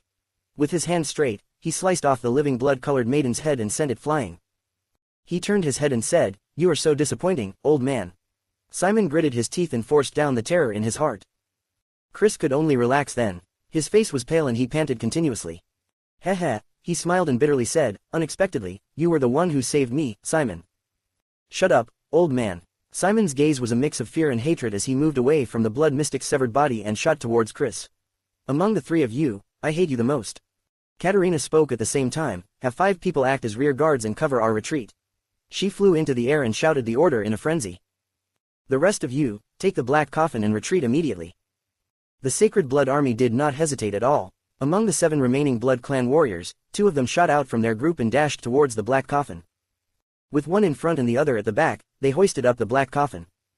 But in the next moment, a head grew out of the chest of the blood-colored maiden's severed body in a bizarre fashion. The head did not grow out of the neck. Instead, it tore through her chest and popped out from between her breasts. Chris and Simon stared at each other. What is this monster? None of you can run away, okay. Amid Chris and Simon's terrified gazes, the head on the chest looked up and smiled happily. If those people find out, I will be very troubled. Not a single one of you can run away, okay. The blood mystic gently took a step forward and raised her only remaining hand. The head on her chest said in a loud voice, all the blood in this world belongs to me. In the next moment, a terrifying rumble came from below the ground. Rumble. Chris and Simon looked at the ground in surprise and bewilderment, they then stared at each other. What is this? Ellipsis. Ralph carried Thales. Along with Ida, the three of them moved stealthily for more than 20 paces. Then. Boom dong, asterisk. A figure fell from the sky, landing with a loud crash in front of Thales on the snow-covered ground. Thales' expression changed. With great distress on his face, he stared at Serena who fell from the sky. He sighed and said, why is it you again? The heavily wounded Serena supported herself with one hand on a birch tree and got up laboriously. Then, she looked at them with a fierce expression. Did Chris deliberately throw me over here? Did he still think that this boy has any solutions? Serena's eyes suddenly brightened. She remembered something. No wonder Chris wanted me to follow them and leave. Let us make a deal, take me with you, she said coldly, then I will not stop you from leaving. Thales was stunned. Immediately afterwards, anger appeared in his heart. This old witch. However, the blood mystic's chuckles rang faintly from the area. Not a single one of you can run away, okay. A quake came from below the ground. The next moment, Ida roared furiously and pushed Ralph and Thales away, sending them flying. Serena was also thrown off in a flash as shock appeared on her face. Clang, asterisk. The elf turned and attacked with her machete, chopping a section of a tree root that emerged from the ground. Leave with him first, Ida shouted furiously and turned again to break another section of a tree root that wanted to chase after Thales. However, 1, 2, 3 more tree roots emerged with a loud sound from the ground and swept towards Ida. The elf roared furiously, swinging her blade at the tree roots that were coming from all directions. Ralph and Serena did their best to climb up higher trees. Damn, Thales watched these tree roots in astonishment. What on earth is this power? From the corner of his eyes, he saw Serena following beside them. You brought this rotten mess upon us. Hugging Ralph's neck, Thales spoke fiercely, why do I have to clean it up? But Serena could not reply him in time, because the birch trees beside then came, alive. Boom, asterisk. The birch trees possessed consciousness, and one of them swung its large branch and slammed into them, forcefully sending them back towards their original path. Having no way to avoid it, Ralph's expression changed. He could only summon strong gusts, trying his best to ward off the tree branch. Boom, asterisk. Behind him, more than 10 tree branches whipped towards them. Ralph's expression changed again. This time, the Phantom Wind follower summoned every ounce of his strength and threw Thales towards the empty land outside of the forest. Boom, asterisk. Right after that, Ralph was whipped by the tree branches from all sides, falling towards where Ida was. No. Watching as the snow-covered ground became nearer and nearer, Thales could only shut his eyes. Until an arm wrapped around him and brought him to her bosom. Dong, asterisk. Hugging Thales with one hand, Serena fell on the snow-covered ground and rolled twice. Panting, Thales was hoisted up by Serena. Both of them stared at each other and snorted respectively. Having just saved your life, I can, of course, take it back, for the sake of your life, Serena said fiercely, quickly take me away. I know that you definitely have a solution. Like Morad said, your relationship with mystics is shady. Bullshit. Thales' mood was also extremely bad. He held on to Serena's neck in a disheveled state, not in the mood to enjoy the softness of her chest at all. He could not help but cut her off with a cuss. You are the one who has a shady relationship with mystics. Your whole family and mystics. However, they came face to face with a group of acquaintances. Ugly-faced woman, how dare you still come back? Katerina, who was in an extremely bad mood, had already changed back into human form. She landed on the ground and spoke furiously, and you, brat, do you want to die? Behind her, 2 blood clansmen who were carrying the black coffin arrived in a flash. I don't want to, either. Thales gritted his teeth, it's all thanks to your good older sister. Boom, asterisk. The next moment, a few sections of tree roots emerged from beneath the ground. Careful, Thales cried out in surprise. Katerina rapidly flew off in a flash. She watched in shock and fury as the 2 blood clansmen who were carrying the black coffin were tightly entangled by the tree roots. AAAHHH. The 2 blood clansmen entangled by the tree roots immediately let out earth-shattering howls. But it rapidly turned into painful, miserable wails. Thales and Serena flew around in a flash to dodge the roots, while watching in terror as countless miniature root hairs grew out of the tree roots that entangled the two blood clansmen, piercing into their skin. The two clansmen's blood and flesh shriveled and withered rapidly, changing into the same color as the tree roots. They were then fused with the tree root before burrowing into the ground with the roots. Thales furrowed his brows and shouted, "Are you sure she is the blood mystic and not the tree mystic?" Compared to the distinct power belonging to Asda, the air mystic whom he had seen before, he did not understand what the blood mystic's ability was at all. Blood, reviving herself, fragments of dead bodies. And now trees, too. My god, what else is she capable of? Thales sighed. He suddenly and sincerely felt that compared to the blood mystic, no matter which aspect he looked at it from, Asda was a good person. Compared to this way of dying, being molded into a human ball of flesh is truly the VIP treatment. Carrying Thales, Serena somersaulted onto the black coffin to dodge the attack from two segments of tree roots. "I don't know," she said through gritted teeth, "it's not like I am a prophet." The tree roots seemed to have a deep fear of the black coffin, not daring to enter its proximity. They only prowled about, as though they were consciously waiting for their prey. Katerina had also skittered onto the black coffin. As the sisters met each other's gazes, hatred and disgust surged into their hearts at the same time. Both of them roared. "Cry baby. Ugly-faced woman." Ellipsis. The 5 Blood Clan warriors charged forward in a flash. The strangely shaped blood mystic let loose a long string of chuckles. She raised her severed hand. Before the 5 Blood Clansmen could go near her, their entire bodies trembled. They then convulsed and fell onto the ground at the same time beside the mystic. Then, all of them started groaning in agony. "Monster!" Chris pounced forward while roaring furiously. His highly acidic blood with corrosive powers seeped out, corroding half of the blood mystic's body in the blink of an eye. "Ah, using blood to fight against me." As the blood mystic smiled, the highly acidic blood that shrouded the air shook, and all the blood then coalesced into her body. Chris watched in surprise and bewilderment as the blood mystic absorbed his blood. As if she just ingested drugs of the highest quality, the later exaggeratingly opened her mouth and gasped in praise. And then, she nonchalantly plucked off her head that had grown at the wrong place. And put it back on her neck. "Monster, don't say that," she chuckled. "Aren't you all becoming monsters soon, too?" Simon flew towards the blood mystic's back in a flash. He was about to attack when he saw the scene before him and was seized by terror. The 5 Blood Clansmen who had been kneeling and groaning suddenly began screaming in pain. A Blood Clan warrior watched in fear as a cloud of blood mist burst out of his chest. A blood-red hand then grew out of that hole, wriggled ceaselessly. The color of that hand was like that of a newborn baby. Ah no, this warrior was the toughest soldier. But right now, seeing the strange arm that kept wriggling on his chest, he emitted a scream of pain that was shaky because he was almost in tears. "Help me." A strange eye suddenly opened on the back of that hand. Then, as if gaining consciousness, the hand grabbed the warrior's head, and tore off his head while he was alive. Rip, asterisk. Blood splattered everywhere. Chris and Simon watched the scene in a daze. The lives of the other 4 warriors also ended in a similar manner. A peculiar tentacle grew out of one person's eye and dug her heart out. Hair had suddenly grown rapidly from another's head and pierced into his body to rip his spin into a dozen-something pieces. One clansman actually had another head identical to his existing head grow out of his shoulder and smile mischievously at him. It continued smiling at him until that warrior chopped off the head on his shoulder, then he died in a baffling manner. It was the scariest for the last person. 2 mouths filled with fangs actually grew from his palms and dashed towards his body. The mouths ate him up alive. Ah, what is this? No, let me go. Monster, die. Don't, ah. Boom, asterisk. Simon could not endure looking at what was happening anymore and attacked resolutely. He tore the blood mystic's body in half again. He then turned and ended the suffering of the warrior who was being eaten by his own hand. However, Simon was not completely unharmed. His sharp claw that was torn by the mystic immediately started convulsing without end. It began to expand. Tear, asterisk. Simon furrowed his brows and cut off his arm without hesitation. "I thought you were too scared to attack." Chris sighed and stood up unsteadily. "You know what she is, don't you?"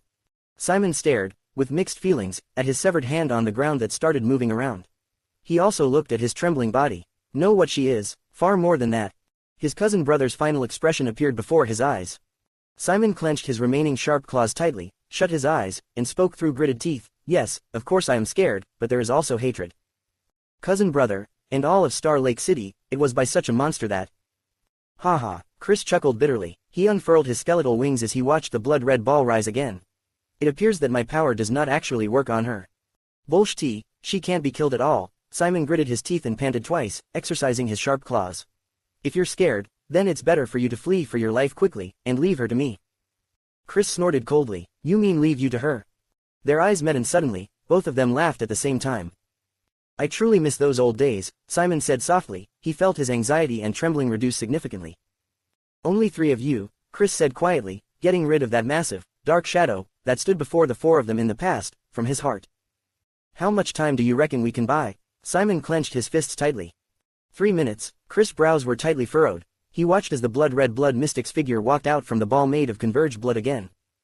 No ambition at all. Simon shook his head disdainfully and watched the maiden solemnly. It has to be, at least 5 minutes. The blood-red maiden walked slowly towards them. I have not exercised my muscles for a long time, she chuckled as she said, neither have my pets. The 2 blood clansmen's expressions froze. Rumble, asterisk. A massive noise boomed. Amid their terrified gazes, a monster that looked like a massive, blood-red octopus crept out from the snow-covered ground and rose into the air. It was as tall as a few humans and was formed with countless pieces of severed limbs.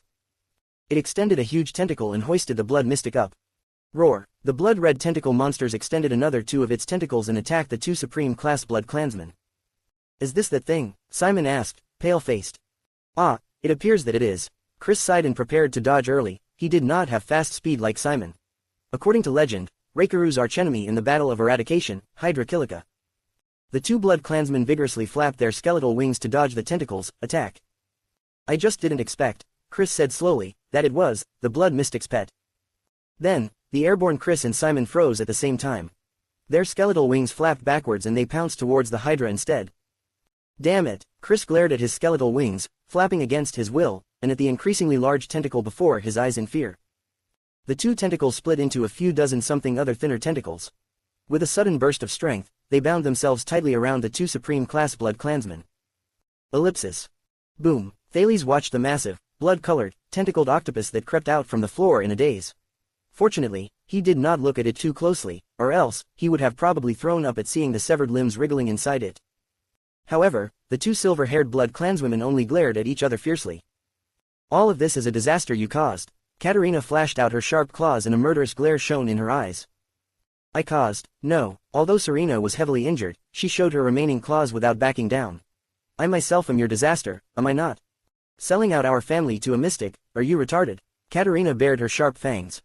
Serena lowered her body and prepared to launch a sudden attack. Ah, at least I don't have to be captured by you idiots. Stop. Thales watched the fierce tree roots around them while he was between the sisters. He then looked despondently at the large, blood-red octopus that was a distance away. Stroking his fragile little heart, he raised his hand and said in exasperation, time out. After we escape from this danger, you can go on ahead, find a place, and rip each other to pieces. And no one will complain, okay? The sisters snorted coldly and turned their heads away. Boom, asterisk. Their expressions immediately changed when they saw that both supreme-class blood clansmen were entangled by a tentacle each. We will have to depend on your solution, brat. Serena turned her head and said coldly, after all, you have a shady relationship with the mystics. Look at the pot calling the kettle black. Thales said furiously, you were the one who made a deal with the mystic, taking the coffin and... At this moment, Thales suddenly had an idea. He turned towards the black coffin beneath his feet and looked at the tree roots that wriggled endlessly but did not dare approach. Hey, Thales extended both hands and poked the blood clan sisters on either side of himself. I heard that. This broken coffin is a legendary anti-mystic equipment. Thales recalled Yodel's grey short sword, and what happened when it pierced through Asda's chest. The prince turned his head to look at the sisters. According to all of you, it is the only weapon that can fight against mystics. Katerina glared at Serena opposite her, and shook her head coldly. It is useless, the dark night black coffin's only function is to lock them up. Thales was stunned. Scratching his head, he asked, lock them up? Isn't that enough? That disgusting psychopath. Stupid. What she meant was that the dark night black coffin has already locked one mystic up. Under Thales' puzzled gaze, Serena glared at Katerina in disgust. Serena said to him, if we are to lock up the blood mystic, we have to release the one inside first. Chapter 95 The Charm of That Shield. The dying Chris felt Hydra Kilika's dozen-something tentacles ignoring his corrosive blood and twisting tighter around his body. They even fused together with him during the process as they melted. At the same time, he stared at Simon, who was on the opposite of him as he sighed. How did you even fail to avoid this with your speed? I don't know. Simon struggled frantically but realized that his limbs were not listening to his orders. I felt like I lost control of my entire body, it was as if I gave myself up.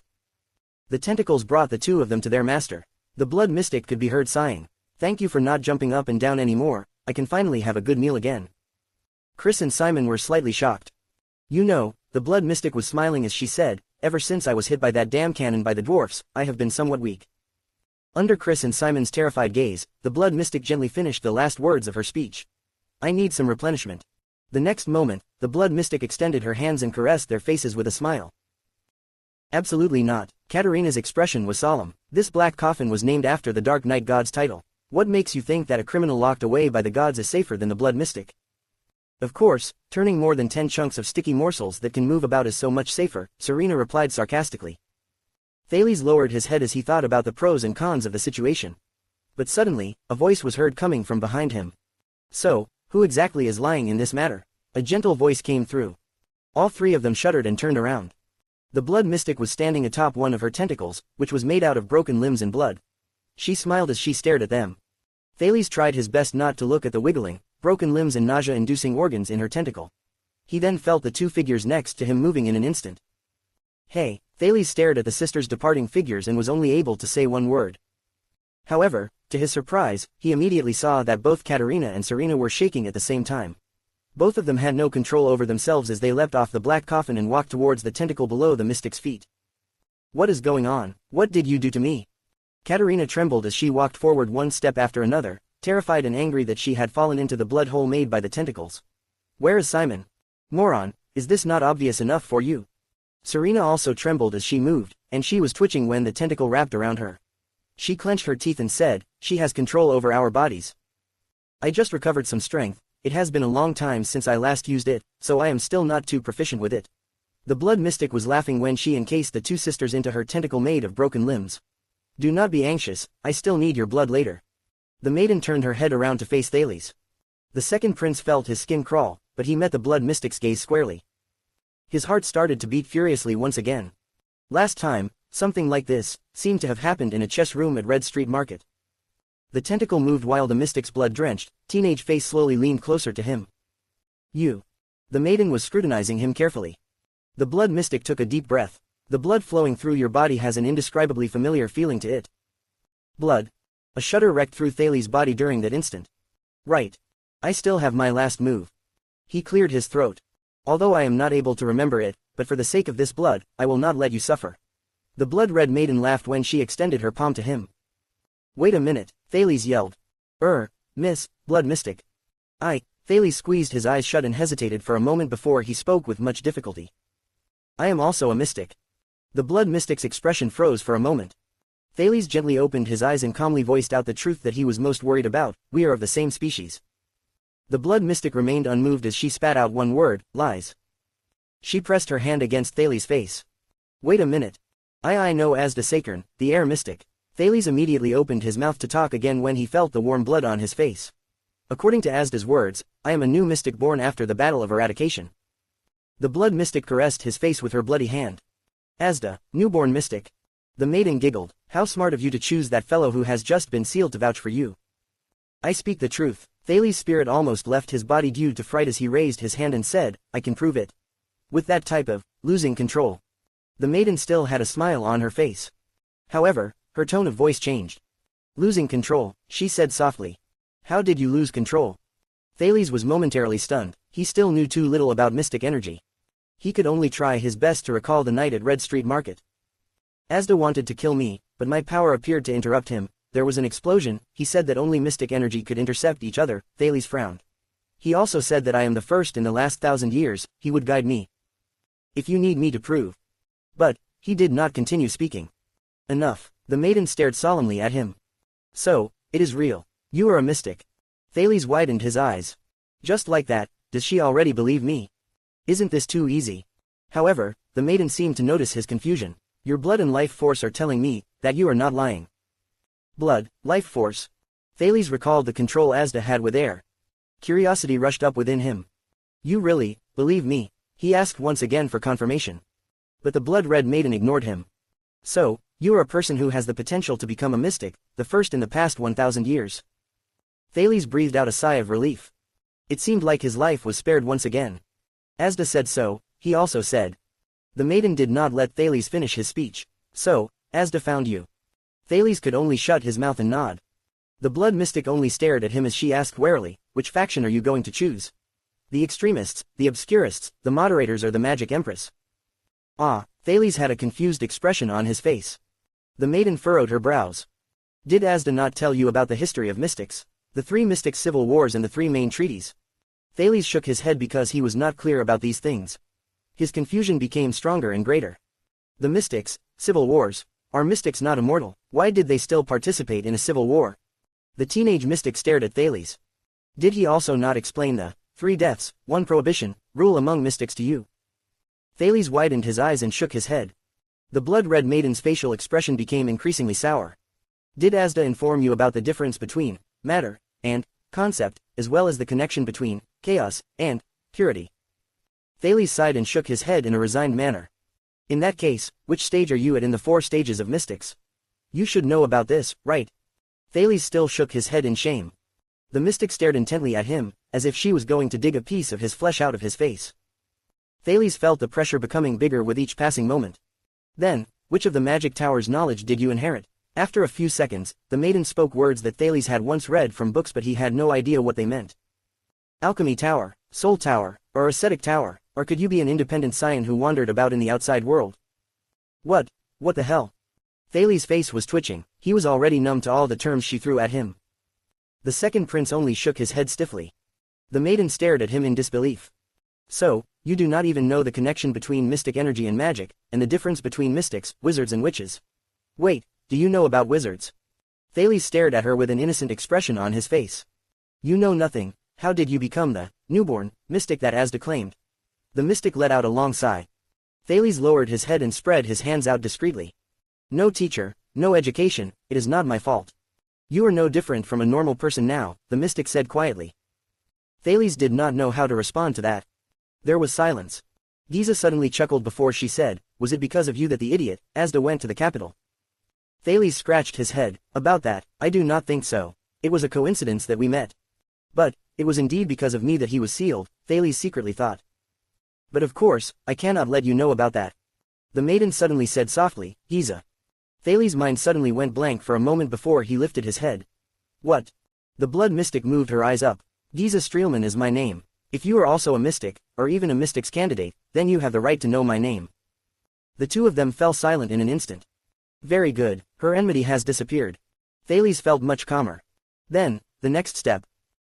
Miss Giza, Thales said cautiously, I have a few friends from earlier. Why, the blood-red maiden, Giza cut him off before she laughed and asked.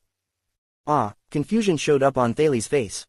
Giza stared at him with a profound expression in her eyes. If you are determined to become a mystic, why do you still want to mix around with humans, elves and those blood clansmen? Darn it, who wants to become a mystic? A mystic that is always detested by others. But of course, he could not say it out loud. Thales scratched his head. About that, after all, I was born there. Giza shook her head and laughed silently. You cannot break away from the past, is that right? Just when Thales thought about what to reply, something unexpected suddenly happened. The next moment, the blood mystic, Giza pressed her hand against his face once again. Thales cried out in surprise, you. Do not worry, I will be quick, Giza said indifferently. Her tone was filled with a terrifying coldness. You will die silently and motionlessly. Die without any pain and suffering. Thales' pupils immediately contracted until they were mere slits. Wait. Why? He yelled furiously. Why do you suddenly want to kill me again? Are we not of the same kind? Thales asked angrily and in shock, your motive is to save the mystic in this coffin, right? If you want to save him, then why would you want to kill me? Giza stared at his expression, which was twisted in anger, and she started to gently caress his cheek as she put on a gentle smile, then glanced at the black coffin and asked softly, who told you that I wanted to save the mystic inside this coffin? A shudder ran through Thales' body. Seriously, she did not come here to rescue that mystic. Then why did she go through such trouble? An idea then blossomed in his heart. Thales trembled while he asked in disbelief, is this part of the mystic civil war that you mentioned just now? Giza gave him a faint smile but did not reply. We are already against the world, and we are at a great disadvantage. Thales did his best to hold back the panic inside of him while he tried to organize his words. Why do you still want to kill one another? If you kill me, the support you will have in this world will grow less. At least, take a moment and consider the future of the mystics. Giza laughed. This time, she sounded even happier than before, but the laughter also contained more anguish than before. The future of the mystics. Giza closed her eyes and slowly shook her head. Asda and the moderators he belonged to may still have the thought that eventually, the mystics will win back their future. Thales discovered to his surprise that the bloody hue on Giza's face slowly faded away to reveal elegant facial features, which she originally possessed. But he had no strength to observe her appearance. However, I have already given up a long time ago. Giza trembled as she laughed. It sounded more like crying to Thales. It would be better, if those like us become fewer. What? The pain in our bodies and also the pain that we create are already enough, why do we still need a newbie like you to endure and bear that burden? This, Thales' eyes moved about as he stared at Giza, and his heart was filled with panic. Giza gently covered his face with her hand. The blood in his entire body started to shake restlessly. Be reassured, child, you will die peacefully here. Giza looked at him pitifully and gently caressed his hair. You will never become a mystic, I will never let you bear, the pain is a calamity. This is for your own good. At that moment, the second prince mustered up all the grief and indignation he could bring up from both his lives. He wanted to shout those 3 words to his heart's content, what the FCK? Plop, asterisk. Wya fell to the ground weakly, unable to pick his sword up anymore.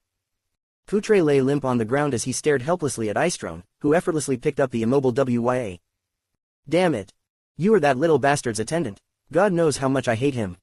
Istrone laughed nastily and bared his fangs at Ya's neck. However, his expression suddenly changed. He became very serious, after which he let go of Wya before abruptly disappearing. Clang, clang, asterisk. Sharp claws and a sword beam crashed into each other in the air. Sparks flew in all directions. Who are you? Istrone roared angrily as he staggered away from the sword beam and took 3 steps back. A young swordswoman with black hair stood before the blood clansman and stared coldly at him. Her expression was unwelcoming and her features were heroic but intimidating. She was wearing a pair of thick, black gloves and holding a cross-shaped sword in her hand. The sword had a thin blade. Istrone then narrowed his eyes. That sort of strength and angle in which she delivered the attack, is she another fellow who has mastered the power of eradication? Gallop. The sound of more than 10 horses galloping could be heard coming from behind the thicket. They're just right in front. Poutre's spirits were immediately lifted. He recognized that it was the veteran, Gennard's voice. Istrone's expression changed. Reinforcements. While he was deep in thought, the woman's sword beam closed in on him. Istrone executed his moves with such speed that almost no man could match it. He avoided his enemy's attack in an instant. An attack at this speed was just child's play to him. He moved towards the swordswoman's side. I'll dispose of her, and then. But Istrone had no chance to think anymore. To his great surprise, he felt a threatening, metallic chill moving to attack him right in his face. Rip, asterisk. Istrone stopped in his tracks. He lowered his head and looked at his heart. The swordswoman held her saber backwards and did not spare a glance behind her. She had thrust her blade out from her underarms. The blade pierced through Istrone's heart directly. Istrone trembled as he reached his hand out to touch the blade. When did you thrust your sword? He asked in disbelief. I did not, the swordswoman said coldly, and she pulled out the saber with her right hand, which clad in a black glove. You were the one who came to it. Istrone covered his pierced heart and fell down without a sound. Wya Casso, who was struggling on the ground, clenched his teeth and raised his head. This power of eradication that compels its enemy to follow its rhythm, the Pegasus, music. The swordswoman turned around and helped Wya up. Wya stood up strenuously. Suddenly, he caught a glimpse of a mighty, flying falcon holding a branch in its beak. The falcon was embroidered on the swordswoman's black gloves.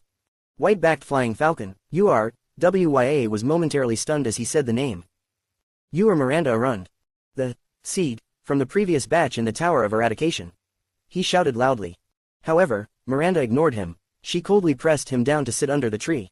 More than 10 cavaliers, who were holding the double cross-shaped stars flag and the peculiar starlight flag came out from behind the thicket. They then dismounted before Miranda and Wya. Sir, Gennard walked to Poutre's side anxiously. Go and find the prince. Poutre stood up with difficulty as Gennard assisted him. Prince Thales, he. Do not worry, Miranda cut him off coldly. Lady Caesar will handle this. Wya picked up his saber and got a shock when he heard the name. Lady Caesar. He looked at Miranda as emotions of surprise and delight rose in him at the same time. Do you mean that she came here personally? Her Excellency, the fortress flower. The day's experience affirmed Thales' belief that the best noun to describe the mystics was, lunatics. They are just a bunch of lunatics. The prince yelled at the bottom of his heart. But he could not move his body, and the blood in his entire body seemed to start boiling. Thales could only shut his eyes and resign himself to fate. Right then. Giza paused in her movements and straightened her back to look behind her. Whoosh, asterisk. An extreme rushing sound came from the direction she was looking at. Thales let out a sigh of relief and could not help but open his eyes. Rip, asterisk. A tentacle beside Giza suddenly exploded. Arg! An angry cry rose into the air. A female warrior, dressed in armor with blood all over, was holding a two-handed sword. It was half a human's height. She advanced courageously through the blood that exploded and splashed everywhere. Rage burned within Giza's eyes as her other tentacle immediately intercepted the woman and attacked her. Silver light shone on the blade. Rip, asterisk. The female warrior's two-handed sword swung in an exaggerated arc and chopped the second tentacle into pieces. Blood landed on her armor and even on her face, but the female warrior was not bothered by it at all. She kept on attacking with a zealous expression on her face. She came to Giza's side. Giza sneered and lifted both of her hands. Numerous small tentacles appeared on her body and shot towards the female warrior. Be careful, Thales yelled loudly, she can regenerate. Then he saw a scene that he would never forget till the end of his life. The female warrior threw away her two-handed sword without any hesitation. With lightning speed, she took out a gray, metal shield shaped like a rhombus from her back. Giza's small tentacles turned black, withered, and eventually crumbled into ashes the moment they got into close proximity with the gray shield. Giza's facial expression changed for the first time. The female warrior roared furiously when she held onto the handle of the shield and forcefully swung it outwards. Bang, asterisk. Giza was struck to the ground. Then, with much agility, the female warrior held onto both sides of the shield and smashed it down ferociously. She used the shield to suppress Giza, who had a ghastly expression on her face. Thales was dumbstruck when he stared at the scene before him. This is Captain Ameri. No, Thales saw the pattern of the double cross-shaped stars on the warrior's armor. Captain Constellation. I am Sonia Caesar. The female warrior's face was filled with a burning fighting spirit. I brought a gift for you, Your Excellency. The blood mystic, Giza's facial hue became really ghastly under the shield. It was as if the flesh on her face had been scalded by hot steam. Blisters kept appearing on her face and her face continuously withered into ashes.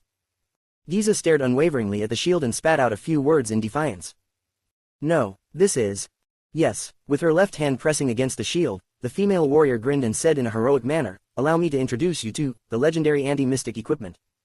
Sonia Caesar raised her right fist, slowly clenching it tight as she laughed. Supreme Shield. After she finished speaking, she ferociously punched her fist down onto the center of the silver shield, right in front of Giza's disbelieving gaze.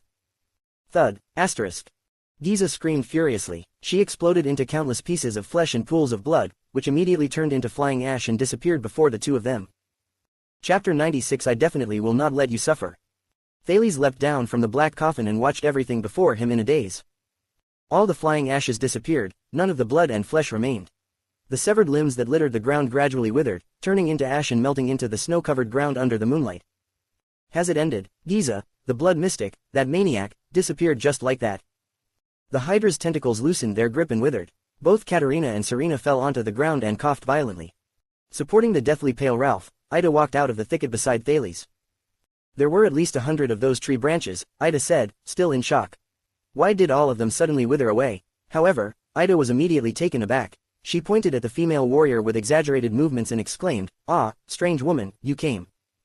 The female warrior placed the shield back on her back and laughed, "I haven't seen you for years, forgetful Ida." Ida's expression immediately darkened. The female warrior drew her two-handed sword and waved it a few times, as though it was not heavy at all. She flung the blood off the sword. Although her expression was calm, her gaze was sharp. She then turned and looked at Thales. Thales also curiously looked at this person who had suddenly appeared and saved his life. She is undoubtedly a soldier, he thought to himself. Her armor was smeared in the blood left by the mystic, but she exuded a steady and determined aura, causing her to not look pathetic despite the blood. Instead, she gave the feeling that she was exactly how a seasoned veteran would look like. She had neat, short, brownish-yellow hair. There was no need to overly describe her handsome looks since from the moment she appeared, her aura, one filled with staunch fighting spirit, would cause all who saw her to only pay attention to her status as a warrior and forget to pay any attention to her appearance. Their eyes met for a few seconds. The female warrior then suddenly grinned. She audaciously stuck her two-handed sword into the ground and knelt on one knee. "So, child, you are Thales, my prince." "Yes, I am Thales Jade Star." Thales flashed a smile. "Thank you." Thales felt strange. While these people had all knelt on one knee to him, Gilbert's had been filled with courtesy and respect. Yodel's gave him a feeling of that he trusted Thales, and the female warrior before him exuded a kind of informality and elegance from head to toe. The warrior's next move confirmed his guess, because she actually raised her hands, clad in iron gloves and were covered in blood, and ruffled the hair of Constellation's second prince a few times. "Good job, kid," she laughed loudly. Her voice was valiant and sharp. "Many of the new recruits under me might have puked from fear since the beginning if faced with that kind of situation." Thales was seeing stars from all the ruffling on his hair. Feeling the oiliness that came from the blood on the female warrior's hands, he awkwardly said, Madam. Laughing loudly, the female warrior cut him off. I am Sonia Caesar, a mere lady of a territory. Sonia's words did not make her sound as if she was aware of what being a mere lady meant. She, being in an extremely good mood, even punched Thales' shoulder, making the weakened boy cough hard. And I temporarily guard the broken dragon fortress, the border between the two kingdoms. Thales snapped out of his daze. You are the fortress flower. Even though he was already prepared before he embarked on this diplomatic mission, when he saw Sonia in real life, he was still a little excited. The fortress flower. In Mindy's hall, Gilbert would sometimes weave in some explanations of Constellation's current circumstances in between lessons such as the most renowned, Constellation's three commanders. Although Constellation suffered great losses during the disaster of the Bloody Year, it gained many talented people of many specialties from this nightmare. For example, those prodigious in government administration, foreign affairs, military affairs, and war. This was how many new nobles and people in the king's partisan became Constellation's pillars from the nobodies they used to be. The cunning fox, Gilbert, was one such example. And amid the blood and fire, in the battlefields where they faced off against Extit, the orcs and the barren bone people in the western desert as well as the rebels from the southwest, many young commoners rose to power and were given titles of nobility. After the Bloody Year, Kessel increased the number of regular soldiers in the army belonging to the royal family, even including plenty of commoners and young people, to guard the entire kingdom. These people were basically veterans who were baptized by war and had once shown outstanding performances on the battlefield. 12 years had gone by, and they have all faced different turns that led to different outcomes in life. However, 3 of them had their positions unshaken from the start, standing the test of time and growing into military commanders who could take charge on their own. They were Constellation's 3 commanders, famous throughout Constellation. The subjects of the kingdom gave all of them flashy nicknames to the point that their original names were rarely mentioned by anyone. The Kingdom's Wrath. The Legendary Wing. The Fortress Flower. Among them, the Fortress Flower, Lady Sonia Caesar, entered Constellation's history books when she followed Duke John on an expedition against the rebels in the southwest. Ever since the Bloody Year ended, she had led some of the regular soldiers of the royal family and guarded the bitterly cold northern territory, watching the great dragon of the north's every move. Many Constellatiates believed that as long as the Fortress Flower remained in bloom in Broken Dragon Fortress, Constellation's northern territory would stand tall and never fall. Of course, many of the ladies in the capital city often gossiped behind her back, her every move is like a man. Serves that knife-wielding, war-mongering lady right, not being able to marry even when she is over 30 years old. And now, the legendary Fortress Flower stood right in front of Thales. Uraka would definitely regret not leading any forces to come to your aid. Pleased with herself, Sonia tapped her shield. I am the first one to seal a mystic among the 3 of us. However, in the next moment, Thales saw Sonia's expression change. What's wrong? Thales asked in surprise and bewilderment. Something's off. Sonia clenched her fists tightly and raised her shield, looking around her vigilantly. She was not sealed. Boom. Asterisk. Before Thales could react, Sonia abruptly picked him up and leapt from the ground to avoid a blood tentacle that pierced out from the ground. Thales stared at the tentacle before his eyes in disbelief. Wasn't Giza already? The tentacle abruptly divided into a dozen something smaller tentacles. Thales felt that the moment it split open, his entire body felt numb, as though it was injected with anesthetics. Is this the feeling of having your body controlled?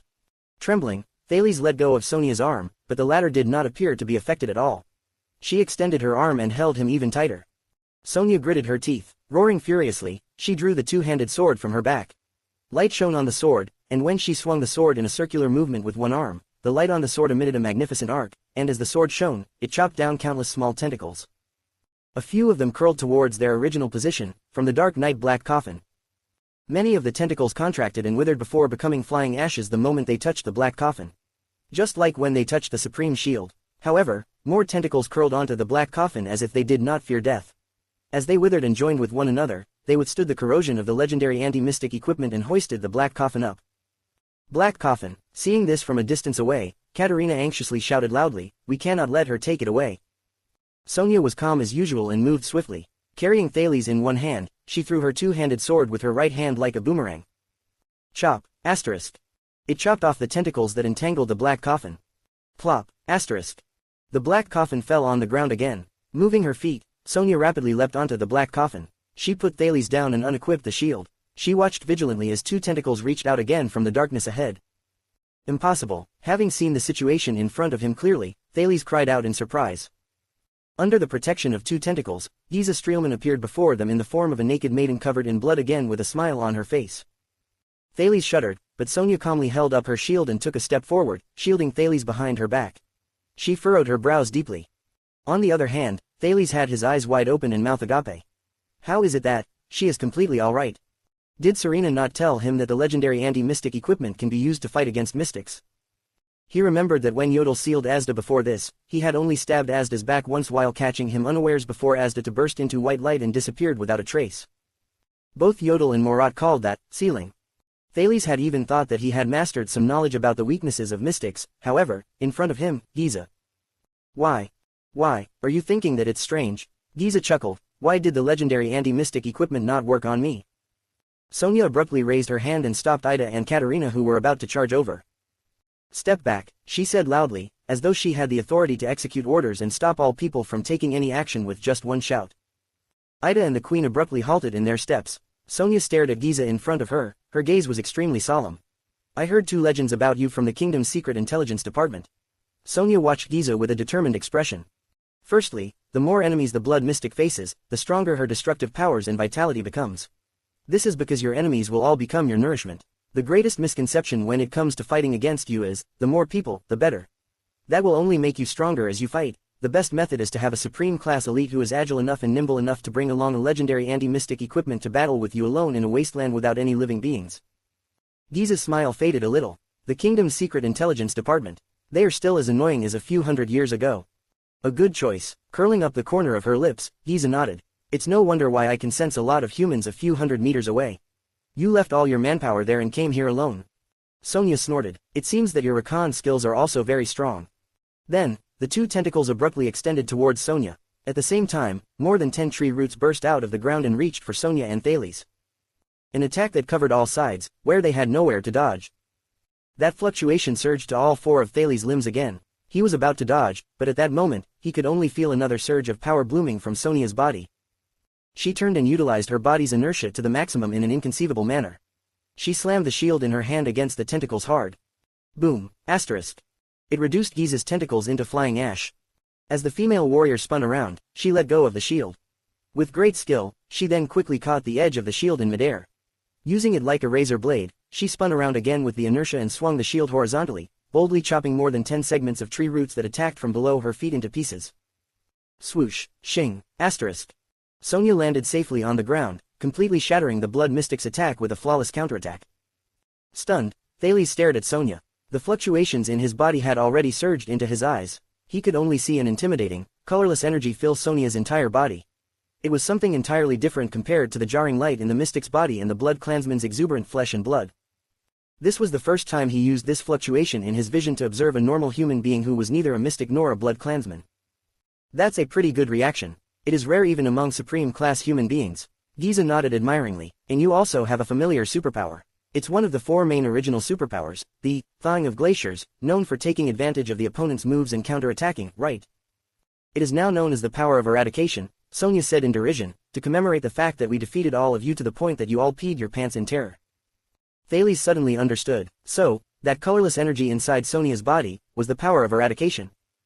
I didn't know that you could also control plants. Sonia exhaled and vigilantly observed her surroundings. You are giving me a lot of surprises.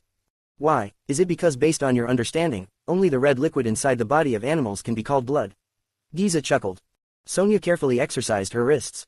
The second legend about you was a little unbelievable until today. As Giza smiled, she recounted the legend, enunciating each word. It is said that the legendary anti-mystic equipment cannot seal the blood mystic. Thales stared at the blood mystic in shock. Cannot be sealed. Then, isn't she uncontrollable by anyone? How was the battle of eradication won? Impossible, Katerina cried out. The legendary anti-mystic equipment are the mystic's nemesis. All those who learned of it were taught this way. There was silence for a while. Giza flashed a smile first. Then, she sighed and said, the legendary anti-mystics equipment are the end of mystics. The nemesis of the calamities. The slightest touch would cause us to be doomed eternally. Is that so? Giza said with a calm expression. Lebla, Eric, and even the Truth brothers are extremely terrified of that kind of weapon. Ever since then, they never let anyone go near them. That was how Lebla was sealed. Giza then chuckled and said with an incredibly chilling aura, however, I'm the only exception. I'm a mystic that relies on a physical body to battle. Thales' entire body trembled. He felt that these terms which he could not understand right now were knowledge that he would have to learn in the future. Even if it's not to become a mystic and even if it's only for my own sake. Giza continued to talk with a smile. I am also one of only 2 mystics who are unafraid of battling in close quarters with the legendary anti-mystic equipment. Even when danger comes near my body, I will not reject it. Oftentimes, those who approach me also approach their deaths. Thales furrowed his brows slightly. The only 2, unafraid to battle close range. Then who is the other one? So there is a large difference between mystics. The fear and curiosity towards mystics tormented Thales and at the same time, made him extremely hesitant. Giza smiled and said, even if legendary anti-mystic equipment hid my physical body, it will only hurt my flesh and blood, which are of no significance. It would be impossible for them to seal me. Thales furrowed his brows. No, something is wrong, somewhere. He was puzzled and was not able to figure it out until Sonia raised her brow and confidently let out a light snort. Is that so? She took a step forward and, as though she had found the enemy's weakness, she raised the supreme shield at the mystic. Then why were you running just now? Or is it that you were hiding something during the time you disappeared? Giza's expression changed. Thales also managed to register what had happened. Yes, the shield did work on Giza's flesh and blood just now. After the first time she turned into flying ash, it took some time for her to reappear. During that period of time, whether she was healing, recuperating, escaping, or hiding, it could only mean that she is definitely not without any weaknesses. The legendary anti-mystic equipment are so rare and valuable, and are fought over by many kingdoms, Sonia said steadily. It is not only because they can seal mystics. More than that, it is because every single legendary anti-mystic equipment has their own unique and powerful ability, allowing the wielders to be reborn and totally remold themselves during battle. Thales gasped. Legendary anti-mystic equipment, unique and powerful abilities. He looked at the dark night black coffin beneath his feet. Then he remembered Yodel's grey short sword. What power does that sword have then? Thales suddenly registered what went on. That short sword and the grey shield in Sonia's hand, their colors are so similar. Giza pursed her lips. The tentacles under her body started to tremble uneasily. Sonia tapped the supreme shield. You probably haven't seen this before. In the later period of the Battle of Eradication, when you all began fleeing desperately, this was made, together with the supreme sword. So you wouldn't understand its ability. Giza's expression changed again. When I received the shield, they told me this. Sonia snorted softly. The name of the supreme shield's power was the embodiment of Empress Helen's character. The blood mystic's expression became increasingly solemn. Thales felt that Sonia had already found her weakness. The female warrior laughed jubilantly. The name of its power is hunting. Then, as if having thought of the scariest thing ever, the mystic, with an ice-cold expression, swung her hand furiously. Boom! Asterisk. A voice that sounded like a flood exploded in the air. Under everyone's vigilant gazes, the large tentacles instantly dissolved into blood and severed limbs, and then they disappeared in the air. Giza hid in the darkness. She cast Thales a deep look. She left him a sentence, spoken in an airy voice, we will meet again. Thales shuddered violently. Giza's words carried a coldness that sent a chill into Thales' heart. I definitely will not let you suffer. Thales' face was pale and he felt uneasy. Definitely will not let you suffer, damn. Wait, it finally dawned on him. The blood mystic was scared off. She left, Sonia said in a faint voice, what a pity. I really want to chase her down. She tapped her shield. Thales exhaled deeply. Serena. Thales turned his head. Katerina was gritting her teeth and glaring at an empty corner. She has escaped. The clatter of horse hooves traveled to their ears. Poutre, Wya and Gennard appeared before them, escorted by a troop of cavaliers. Seeing them, Thales felt slightly at ease. It's just that, there doesn't seem to be many of the Jade Star family's private soldiers left. The night had ended again. The cavaliers marched to the front. They all nodded at Sonia and saluted her. They were led by a female knight with a cold expression. When her eyes swept past Thales, the latter could only feel a chill. Did I offend her? Thales scratched his head, baffled. At this moment, a shout that was filled with complicated emotions rose into the air. Captain. Sonia's entire body trembled. She turned and looked at the person who called. Thales was stunned. Could it be that Sonia is really Captain Constellation, since she uses a shield? Under everyone's astonished gaze, the 30-year-old veteran, Gennard, dismounted from his horse. Quivering slightly, he slowly went in front of the female warrior. He looked at Sonia with an excited, but worried and ashamed expression. Captain. His lips trembled, but he could not speak. Gennard lowered his head deeply and gritted his teeth. Sonia looked at this veteran with a complicated expression. Gennard. But the female warrior exhaled deeply. She raised her gaze, filled with an imposing look. Look at me, soldier. Sonia yelled. The veteran shuddered violently. He immediately straightened his back. He took a deep breath and looked right at Sonia. A few seconds later, Gennard gulped and inhaled deeply. I am back, the veteran said firmly. Sonia eyed him carefully. After quite some time, she gave Gennard's shoulder a punch and flashed a weak smile. Come back to us. Gennard's entire body trembled. He gritted his teeth hard and blinked back his tears. The veteran shouted with all his might, "Yes. Pardon me for being frank, Your Highness." Sonia turned and looked at Thales, who was being meticulously checked for injuries by WYA. She furrowed her brows, but she immediately heaved a deep sigh. "Although you went through a lot today, you still have to go to Broken Dragon Fortress as soon as possible." Thales did not really understand what she meant, but still nodded. Only the experienced vice diplomat, Putre, who was behind Thales, changed his expression. He was pressing on his wound. "Lady Caesar," he asked solemnly, "what happened?" Everyone went silent for a second. Sonia furrowed her brows tightly. She then looked straight at Thales. Extit's Archduke of Black Sand, Chapman Lampard, had already dispatched small units that passed through the border of the two kingdoms without hesitation a day ago. Sonia was expressionless, but her gaze was solemn. She answered, "They are starting to purge the periphery of Broken Dragon Fortress, especially the lines of communication leading to Cold Castle and the lonely old tower." Thales' pupils narrowed. Sonia nodded and said solemnly, "The northern territory is no longer safe." Chapter 97 Our Inland Sea. Broken Dragon Fortress was built in the northern plains, at the juncture between Constellation and Extit. The main body of the fortress was located on high ground, and was only a few hundred meters away from the border of the two kingdoms set by the Fortress Treaty. The Third Peninsula War more than 300 years ago created the legend of the three heroes, among the Westerners, Chara, Kaplan, and Midir. But after the war ended, the friendship of Extit's Chara the hero and Constellation's Oathkeeper Midir fell apart, and their brotherhood ended. This caused countless historians and bards to put on dejected expressions and sigh, and the end of the brotherhood also led to the fallout between the Great Dragon and Constellation, who were allies. Hence, Broken Dragon Fortress, located at the border between the two kingdoms and has political significance as well as military purposes at the same time, was built. 12 years ago, the famous Fortress Treaty between Constellation and Extit was signed here. The northern plains, which extended for miles, was the only place between the two kingdoms where large numbers of soldiers could be stationed while avoiding the large, snowy forest. However, the defenders of Broken Dragon Fortress could clearly see any groups of more than 10 people ascending from Extit. On Constellation's side, the Arun family's Cold Castle and the Zemento family's Overwatch City was at the fortress, southwestern side, while the Fries family's Lonely Old Tower was at the fortress, northern side. All three parties could rush to the fortress, aid at any moment. If any of the castles were in danger of being besieged, Broken Dragon Fortress could also warn them in time. Broken Dragon Fortress was not a solitary castle. It was made up of the fortress, star-shaped main body, which was the largest and steadiest building on the highland, and it was surrounded by 8 medium-sized forts which guarded the periphery and surveyed each other. There were also 12 simple sentry posts further away. To take down Broken Dragon Fortress meant that countless moats and chevaux de frise had to be broken through. The threat of bows from the 8 medium-sized forts also had to be eliminated one by one. The fortress, main body could then only be reached by walking through the only 3 narrow slopes that can reach it. Lastly, under the limited terrain that allows movements, a siege had to be launched at the fortress wall over 10 meters tall, while braving the attack of the mystic guns on the star-shaped, convex walls. If the main forces circumnavigated the fortress and directly headed south to the important cities of Constellation, this fortress, which could fit 10,000 people, had plenty of supplies, and had troops in the base that could launch an attack anytime, would then immediately become the main threat, like a thorn in one's side. When Extit's Archduke of Black Sand, the 41-year-old Chapman Lampard, looked up at this giant from the fortress, northern side while basking in moonlight, he felt an especially strong threat from Broken Dragon Fortress, since it was easy to defend and hard to attack.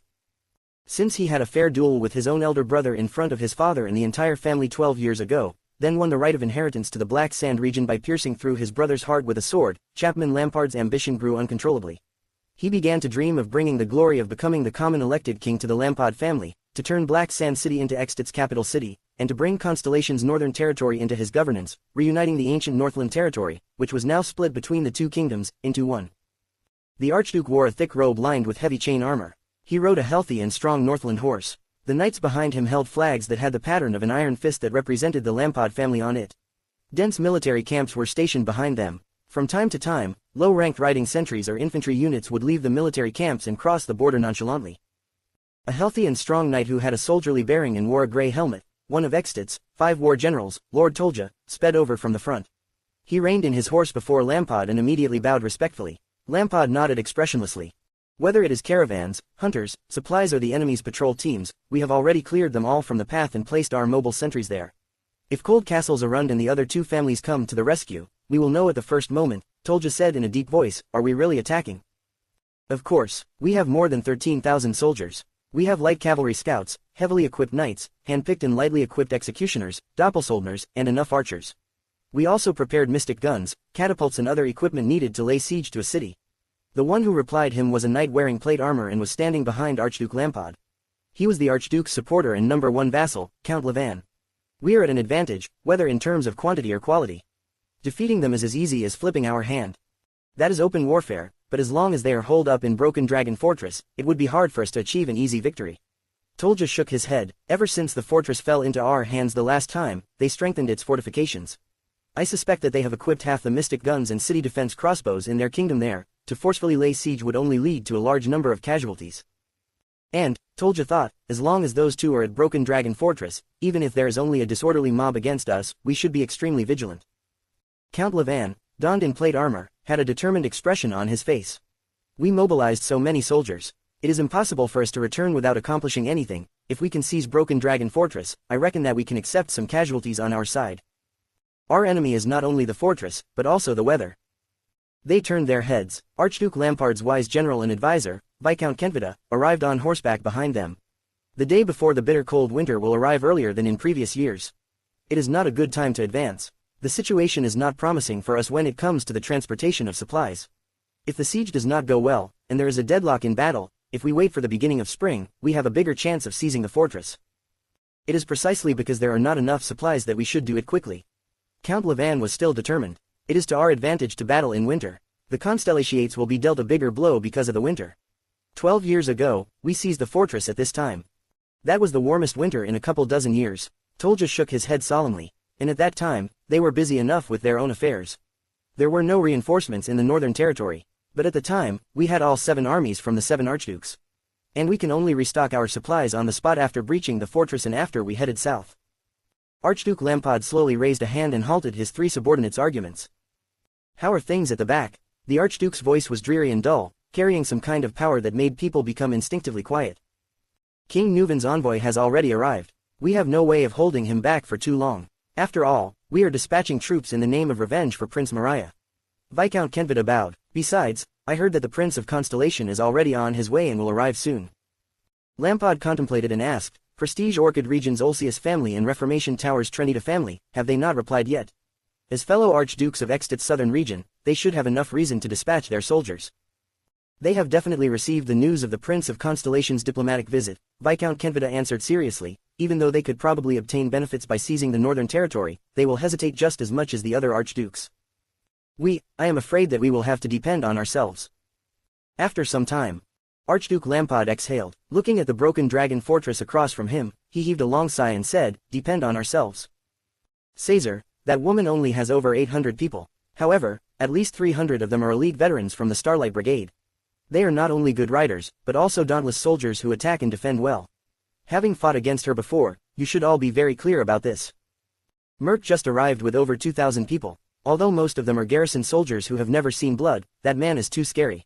As long as he has 500 extremely loyal and dauntless sword and shield troops, he would be able to create great trouble on the battlefield. There are also a few thousand vassal troops that are heading over one after another.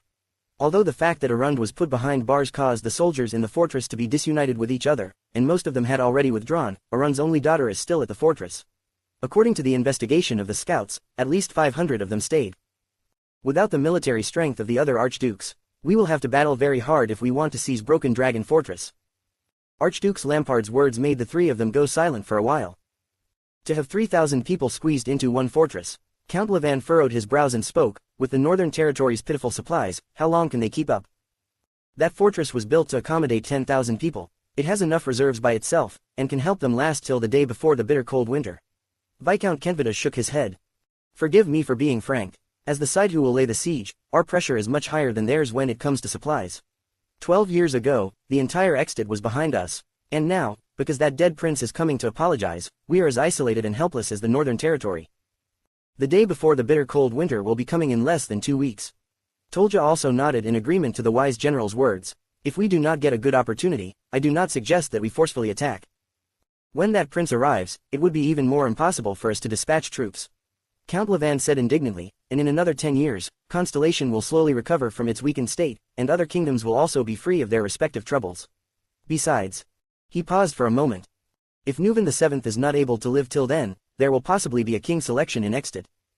How can we just give this opportunity up? Count Levan spoke in a hateful tone. The other 3 did not speak. No, Chapman Lampard slowly exhaled, creating a mouthful of mist and stared at the fortress in front of him. We are Northlanders. Lampard thought of his elder brother. Of how he held his sword with hands full of blood, and his gaze when he died with a heroic laugh. Northlanders never wait for opportunities, nor do we give up on opportunities. Archduke Lampard turned his head around. His stern face had a freezing look that was colder than the weather. We create opportunities. Ellipsis. The moon had already appeared. Broken Dragon Fortress was just in front. Its magnificent star-shaped contour could already be seen vaguely under the moonlight.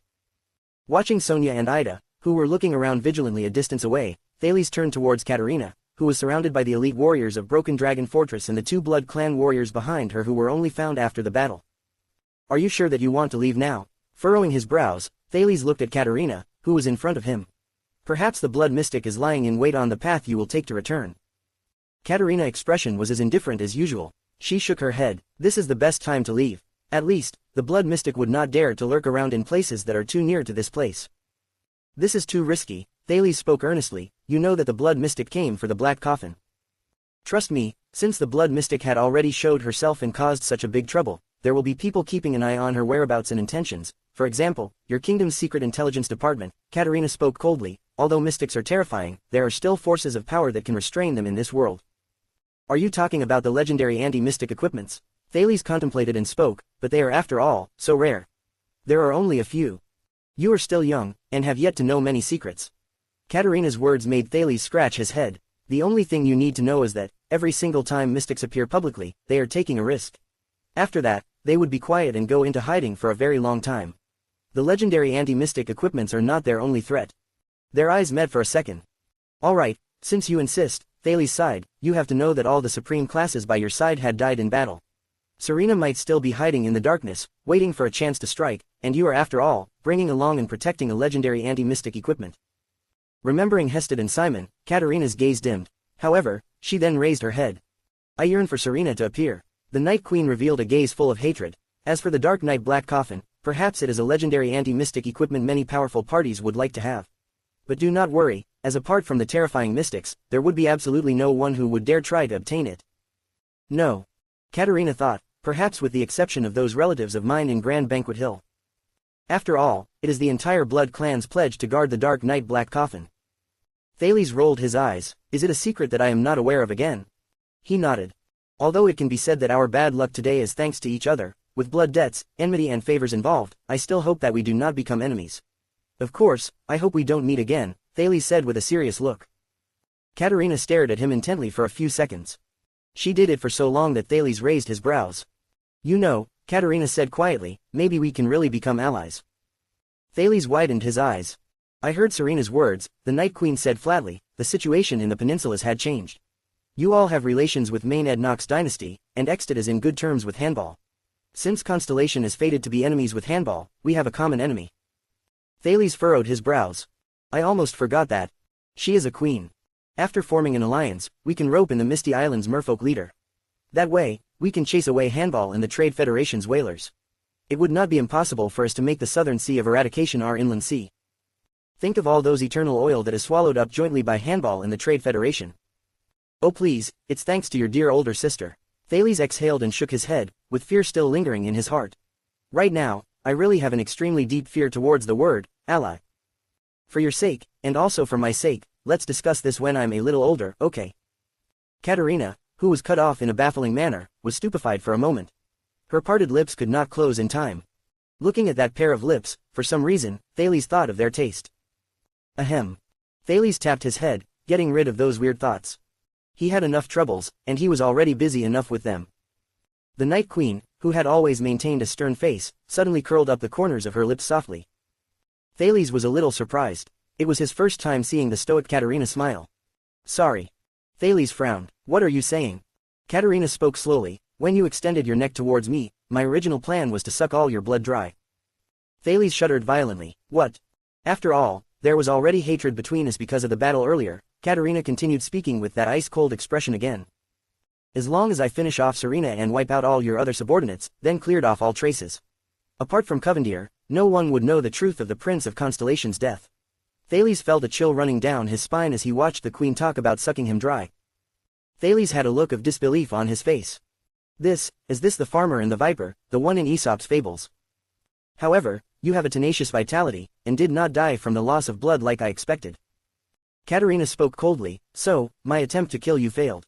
I reckon that you have the right to know about this. Thales' expression changed many times. He felt the weakness in his body and touched the 2 holes on his neck that had already healed. He then raised his head and looked at Katerina with a surprised and furious expression. You, with furrowed brows, Thales spoke furiously, and Serena, you two are indeed a pair of good sisters. However, Katerina only looked at him with a distant gaze and with a complicated expression. No, please take my honesty as a token of sincerity to form an alliance. I did not hide anything from you, and do not plan to hide anything from you either. This is something Serena, who puts on an act all her life, can never do. The queen nodded slightly. This should be able to remove your wariness and build the foundation of trust for our possible alliance in the future. Thales was immediately stunned. He was rendered speechless for a moment. You were telling me that you wanted to kill me, he furrowed his brows and spoke, and then you are saying that this is how you treat me with sincerity, hoping that I will trust you. Don't you think that something is wrong somewhere? Thales spoke tauntingly.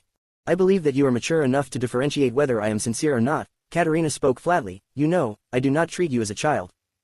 Thales was tongue-tied for a moment. However, recalling his experience of almost being sucked dry, he could not help but be peeved. Oh, speaking about that, Thales snorted and spoke vengefully. Yo, was that your first kiss? Katerina's pupils suddenly narrowed. Her expression became cold in the blink of an eye. She spoke chillingly. What did you say? Her purple eyes shot towards Thales. Under the queen's murderous gaze, Thales immediately felt a chill running down his spine. He only felt slightly reassured when he saw the soldiers and the 2 supreme class elites around them. Thales scratched his head awkwardly. I was saying, there are readers who want to know, cough, cough, no, it's just that a lot of people in the Eastern Peninsula seem to care a lot about this. Therefore, I wanted to know if I offended you anywhere, so that I can apologize. No, of course not, Katerina spoke coldly. Did you think that I am some teenage girl who just reached puberty? First kiss, how childish. I have lived for a much longer period of time than all your ancestors added together. These words sound a little familiar. Thales shrugged and scratched his head, a little embarrassed. Wow, even an ice queen like you had a first love. Watching Katerina's face, which was as cold as an ice cube, he stuck his tongue out. Your first love, Haya, I can only say, that man sure had it rough, huh? Okay then, Thales sighed. He then raised his head and spoke earnestly, I wish you all the best. May we never meet again, he added another sentence in his heart.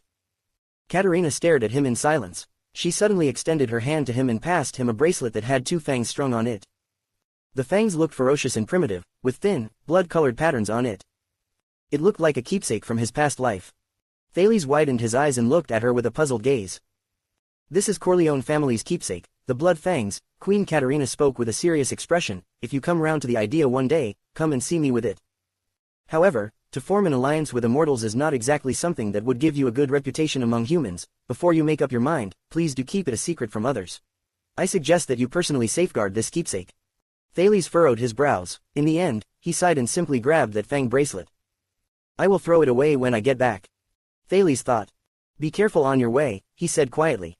Take care of yourself, little Prince Thales. Katerina nodded expressionlessly, turned and walked towards her subordinates in the black coffin. Don't forget our inland sea. Thales rolled his eyes behind her. The next moment, the Night Queen and her subordinates disappeared from his sight along with the black coffin. Thales sighed with sentimentality welling up in him for a second and turned to leave. At this moment, the secret telepathic voice exclusive to blood clansmen faintly rang inside his ears. But that was indeed my first kiss with someone of the opposite sex. Thales shuddered violently. He then staggered. It frightened Wya, who was beside him. Wya immediately ran forward to support him. I thought it was agreed that this world is not a novel with a simple plot. He sighed and looked at the darkness where Katerina disappeared. Hatred aside, perhaps this queen has more similarities to her elder sister than what she imagined. Chapter 98 Araka Merc. Eternal Star City, Blackstreet Brotherhood's headquarters at XC region. Are you saying that Rhoda and the Reversed Machete? One of the 6 powerhouses of Blackstreet Brotherhood, Anton the Ripper, took a bite from his bread and spoke in a string of indistinct mumblings. Because of what? Seems like it is Rhoda's son. On the other end of the long table, the other one of the 6 powerhouses, Morris crossed his arms across his chest. He laid them on his fat tummy and spoke impatiently. You know, I had to constantly take care of that piece of trash at my place so that he could manage those child beggars, and it lasted until he died at Red Street Market. It was because of this that Rhoda's relationship with Lance and me apparently reached an impasse.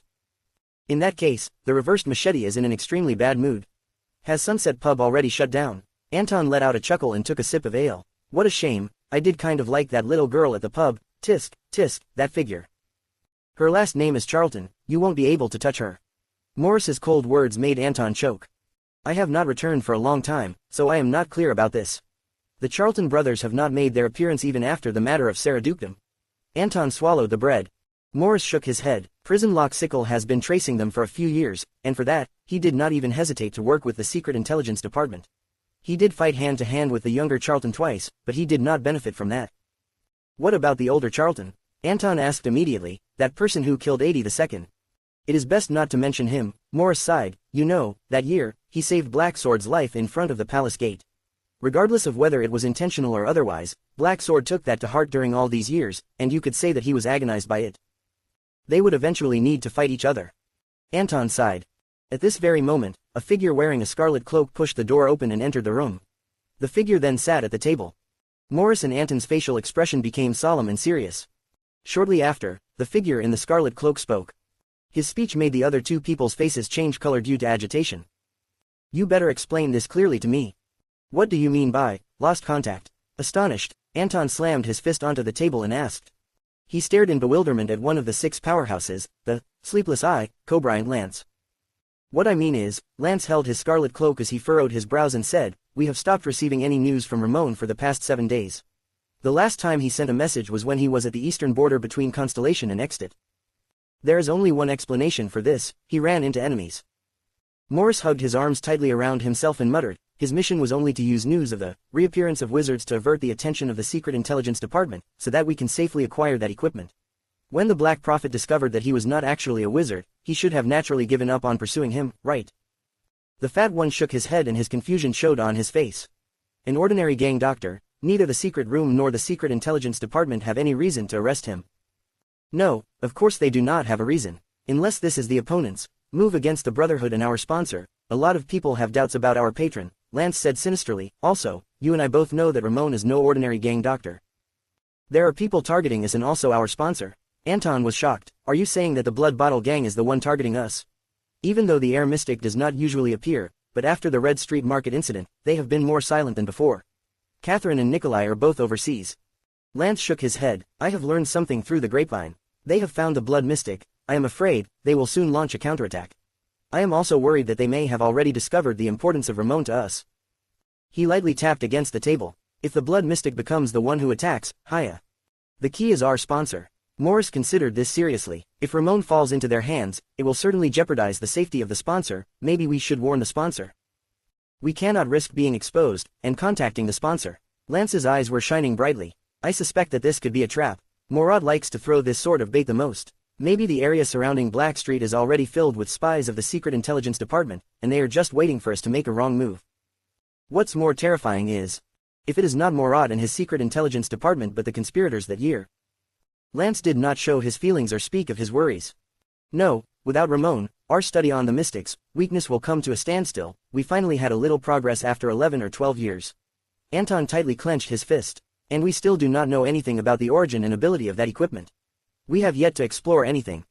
Morris immediately lifted his head and his expression was serious. Also, he knows too many secrets about us and our sponsor. Are our people at the border between Constellation and Extit usable? For instance, the crystal drop smuggling team located at the border under your lead, Anton. It will be very hard. Anton the Ripper clenched his teeth. The atmosphere there has been quite high-strung recently. The merchants are all afraid that Constellation and Extit are going to declare war, so they no longer go to the areas around Broken Dragon Fortress. My people already evacuated the area a long while ago. Anton's face turned ashen. Also, if the Blood Mystic is about the same as the Air Mystic, then, forget about our subordinates, even we would die if we go there. Maybe there is another method, Lance said quietly. The other two people looked at him. Lance the Sleepless Eye could be heard saying faintly, with regard to the border between Constellation and Extit, the Black Sword is not far from there, he can go ahead and search for Ramon. And I have already handed the equipment over to him. If he really ran into the Blood Mystic, let it be a chance to test the equipment's performance in advance. The sun had just risen. Thales had a sullen expression on his face as he was protected by Sonia on the horse. The group passed through the sentry in the fort, scaled the narrow slope, then slowly moved into the magnificent Broken Dragon Fortress through the south gate. The place was so much colder than the birch tree forest. The snow was also much thicker, as its height almost reached an adult's ankle.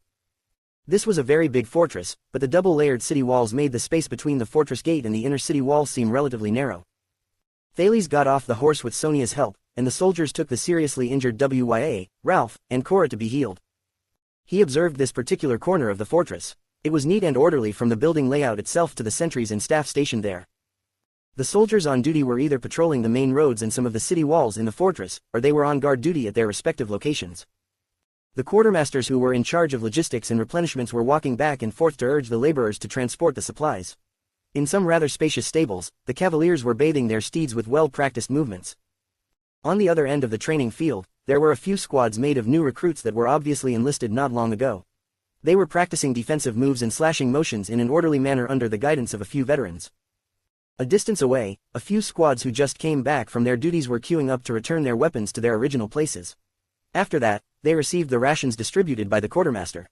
Gennard followed Sonia and she enthusiastically embraced more than 10 powerful-looking veterans, who seemed to be her old acquaintances. This is the northern barrier of Constellation. Those are Baron Merc's regular soldiers from the royal family, and their numbers have just increased. Right at that moment, Poutre dragged his injured body and walked over to Thales, supporting himself with a branch. Poutre stared at the squad of recruits who were training and said, "They do not really have any experience of fighting in a battle." Thales nodded. "I thought you would at least leave that important queen in Broken Dragon Fortress. You know, our strength is already stronger than hers." Poutre said quietly, "But, whether she was deceived by others or the other way around, she has already attacked the diplomat group and made countless debts of blood. So what, did we bring her here to spank her?" Thales shook his head. "She is an important political leader of the Eastern Peninsula. We need a lot of proper reasons to keep her, and there is even more trouble in terms of diplomacy. Also, a mystic was involved. And my secret is also involved. It is best to have lesser troubles." Poutre raised his eyebrow. Thales let out a sigh. "Believe me, the real culprit is still strutting about in the world outside, freely. Letting Katerina go is also causing him problems." Zion's face appeared in his mind. "Regardless of the reason you wanted to kill me, I will never sit still and let you do so. Also, maybe I have already found the key," Thales thought. "The key has to be in the conversation we had the day I left on this journey. There must have been something that set Zion off. He would have never done something so irrational otherwise. Not only does it involve lying to his ally, it involves endangering himself. In addition, she is still carrying that black coffin with her." Thales continued. What he said made Poutre furrow his brows lightly. With that thing by her side, it equates to allowing the blood mystic to find us again. Although she will certainly come and find me. I will never let you suffer. Thales sighed and thought worriedly.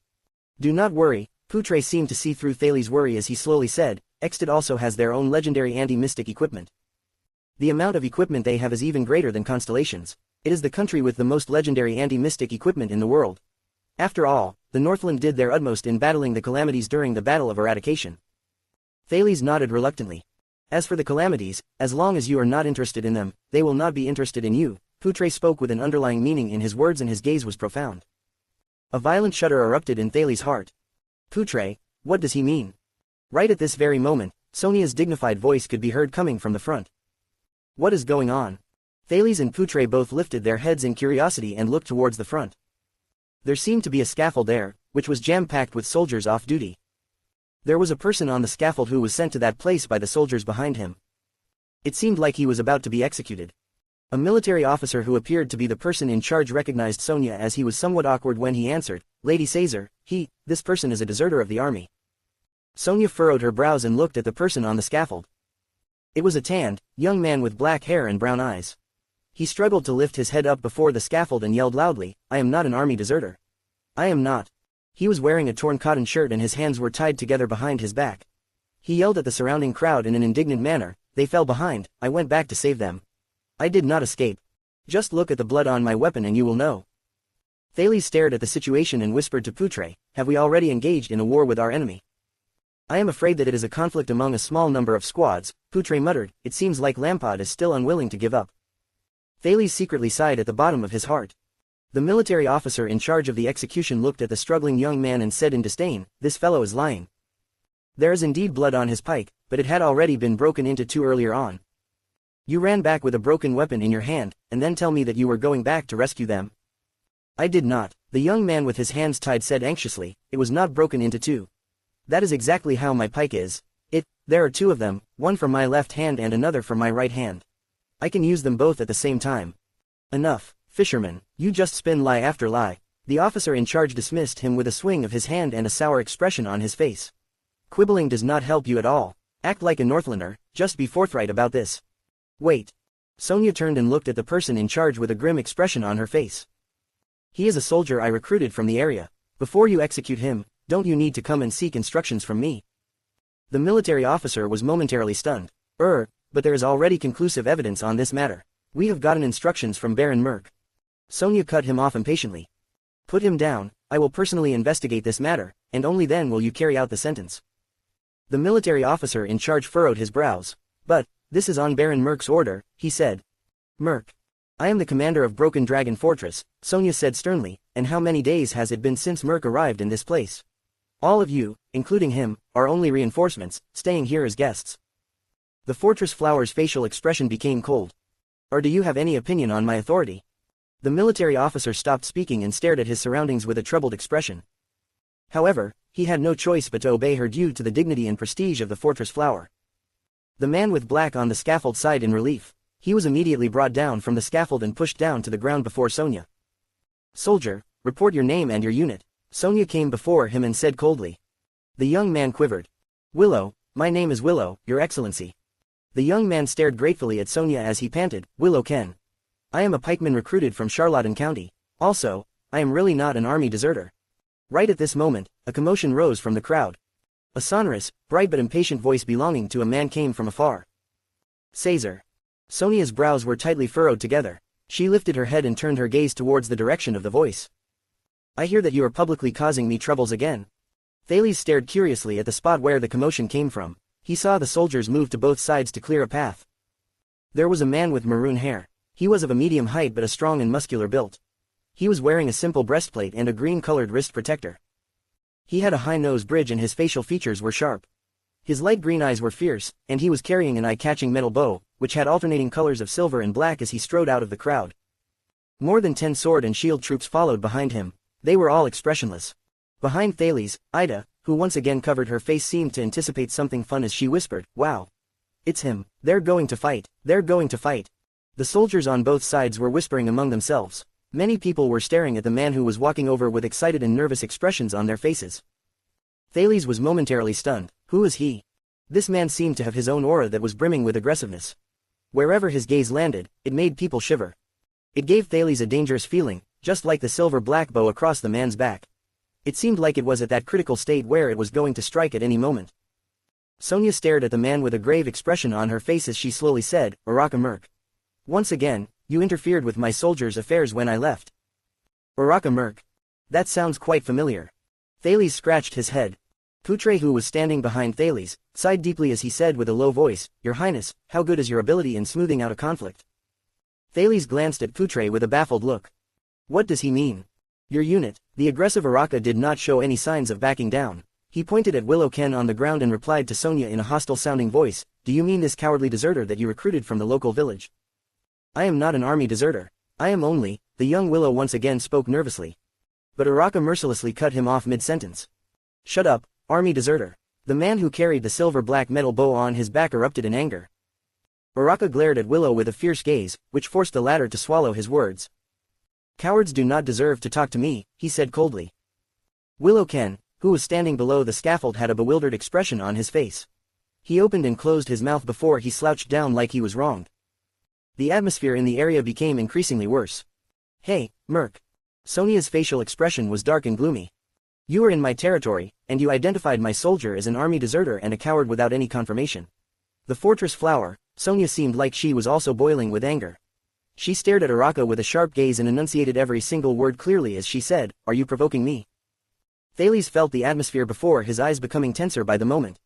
The soldiers around them did not dare make a sound. Araka suddenly grinned and burst into laughter. If you say so, then yes. Under Sonia's increasingly scary stare, Araka stopped smiling. He then swept his eyes past Thales with a gaze that would have made others feel uneasy.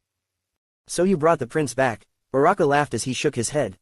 Thales gave him a smile and nodded. But Araka Merk only sneered at him. It seemed like he did not care about the prince's goodwill at all. Thales was momentarily stunned by his behavior. The prince remembered now. This was the person King Kessel referred to when he said he had already dispatched Baron Araka Merk, along with 2,000 regular soldiers of the royal family to Broken Dragon Fortress upon replying to the extant diplomat. That was the Baron who commanded the troops, Uraka Merc. He did not expect Uraka Merc to confront Sonia Caesar, the fortress flower, without showing any signs of backing down. Baron Merc could be heard exhaling softly. He stared at Sonia and faintly said, "What? Do you think you have the authority to pamper the army deserters since you are standing on the good side of the king's little bastard?" King's little bastard. There was once again an uproar from the surrounding soldiers. Many gazes swept across Thales. Thales' expression became increasingly sour. He already said he is not an army deserter. Sonia's expression was grim. He should have a chance to defend himself. Starlight Brigade never neglects and overlooks any lives. Thales was moved. Starlight Brigade. Willow had a delighted expression on his face while he was pinned on the ground. He nodded desperately, but when he saw Merc's expression, he decided not to start talking. Never neglect and overlook any lives. As expected of Starlight Brigade's captain of the personal guards, Uraka laughed. "You carry out the beliefs of that duke of yours truly well." Thales recalled that Sonia was once a member under John Jadastar's Starlight Brigade. He was 82's younger brother. Captain of the personal guards, it seemed like her status and rank were quite high. "Oh, that's right, how did the duke die again?" Uraka turned around and stared intently at Sonia. The color on the fortress flower's face changed in anger. The kind duke who cherished lives, was betrayed by those he claimed to never neglect and overlook. Uraka mocked her as Sonia trembled. He died in the hands of those personal guards, whom he trusted the most. What was the name of that traitor, Novark? Sonia clenched her fists tightly and her expression was unreadable. Yes, it was this batch of Starlight Brigade's personal guards of the Duke, who were trained personally by Sonia Caesar. Thales' jaw dropped in shock. Uraka's words obviously agitated many people. Because Thales could feel the temperature around Sonia immediately drop after Uraka finished talking. The expressions of the dozens of dauntless soldiers behind her, including Jannard, abruptly changed. The dozen-something burly men walked forward and stood behind Sonia fiercely. The expressionless sword and shield troops also looked unhappy behind Uraka. All of them surrounded Baron Merc. They pressed against their sword hilts and stared coldly at the opposite side. The two groups of people on both sides were ready to jump at each other's throats. Sonia's pupils narrowed slightly as she slowly walked forward with an icy expression on her face. She directly stared into Uraka's eyes. He was of the same height as her. Uraka also stared back at her coldly. "Pa!" Right before Uraka's eyes, Sonia spat onto the ground next to his feet in a crude manner. There was no trace of politeness in her actions. "You are just a feral dog that barks wildly, Uraka." Uraka only chuckled without saying another word. The fortress flower lifted her gaze to look at the maroon-haired man as she coldly said, "Of course, I remember the bloody year now. Prince Horus lost his life on the battlefield, but you came back alive." Thales' heart lurched. Prince Horus, the sword of reversing light. This time, it was Uraka's expression that changed drastically. His eyes were filled with hatred and rage. Sonia could be heard chuckling as she taunted him and said, "Who knows, it might be you who backstabbed him." Thales no longer doubted what Poutre meant when he talked about the conflict just now. Because the next moment, Uraka's fist and Sonia's palm slammed into each other in the air while both of them seethed in anger. The eastern border between Constellation and Extit, the periphery of Lonely Old Tower. "No, I cannot smell the scent of the Brotherhood's doctor anymore. I cannot go any deeper, the road ahead is the road that leads to Broken Dragon Fortress. I heard that the two countries are in conflict against each other now, I do not want to include myself in the battlefield." The head of Blood Bottle Gang's 8 psionic warriors, Nikolai the Red Viper, was clenching his fist in frustration as he motioned for his surrounding subordinates to move back. He then looked at the woman beside him. She had blonde hair and blue eyes. "Besides, can't you ask Lady Giza for help? Darn it, this woman, why is she the one who found the blood mystic first?" One of the psionic warriors of Blood Bottle Gang, the other cadre who was just a rank below Nikolai, Catherine the Fantasy Blade Edge, turned her head over. She gave him a beautiful but ineffably chilling smile. "Yo, it seems like we've lost him once again." Catherine laughed mischievously, which caused anger to boil even further within Nikolai. As for Lady Giza, I've mentioned it before, she suddenly had an emergency, so for the time being, she is headed to the west. Catherine stared coldly at Nikolai. "The blood mystic trusts me even more, and she will only trust me. Even if the air mystic has disappeared, and even if Song the Divine Chaos Soldier has died, an idiot like you will never take over Blood Bottle Gang." However, she was also exceptionally anxious in her heart. They persuaded the blood mystic with great difficulty to follow them all the way here to track the Brotherhood's strange doctor a day ago. But Giza seemingly felt something. She suddenly disappeared before their eyes after she hurriedly said, "I am going to take a look in the west." By the gods, the west was the road to Broken Dragon Fortress. Numerous troops of both countries were gathered there, and the atmosphere was extremely hostile. Even more so, an existence like the fortress flower was there. No matter how powerful the mystic was, she could not possibly fight with an entire army, right? We better settle matters here as soon as we can, Nikolai said in a tone that indicated he was in a bad mood. Blood Bottle Gang has lost a lot of business, many of our partners have already. Sarah Dukedom's women are very dissatisfied with the interrupted human supply. The barren bone people of the desert have started to get in touch with the Brotherhood. The Forerunner Guild have even directly halted their business deals with us. As for those rude swordsmen, they even questioned us about Groudon's death. We are running out of time. I know, Catherine shook her head. They even became aggravated and requested for more orphans from us. We ought to restore our prestige. So, that Dr. Ramon better be as important as you claim he is. Nikolai stared at his colleague and competitor in displeasure. Of course, this is what the Secret Intelligence Department told us through the Cullen family. Catherine chopped off a branch in front of her as she continued to move forward. The source said that if we catch Ramon, we will have control over many secrets of the Brotherhood. The Cullen family. Nikolai furrowed his eyebrows. As for you, stop having delusions about the Covendier family. Catherine mocked. They do not treat us as humans at all.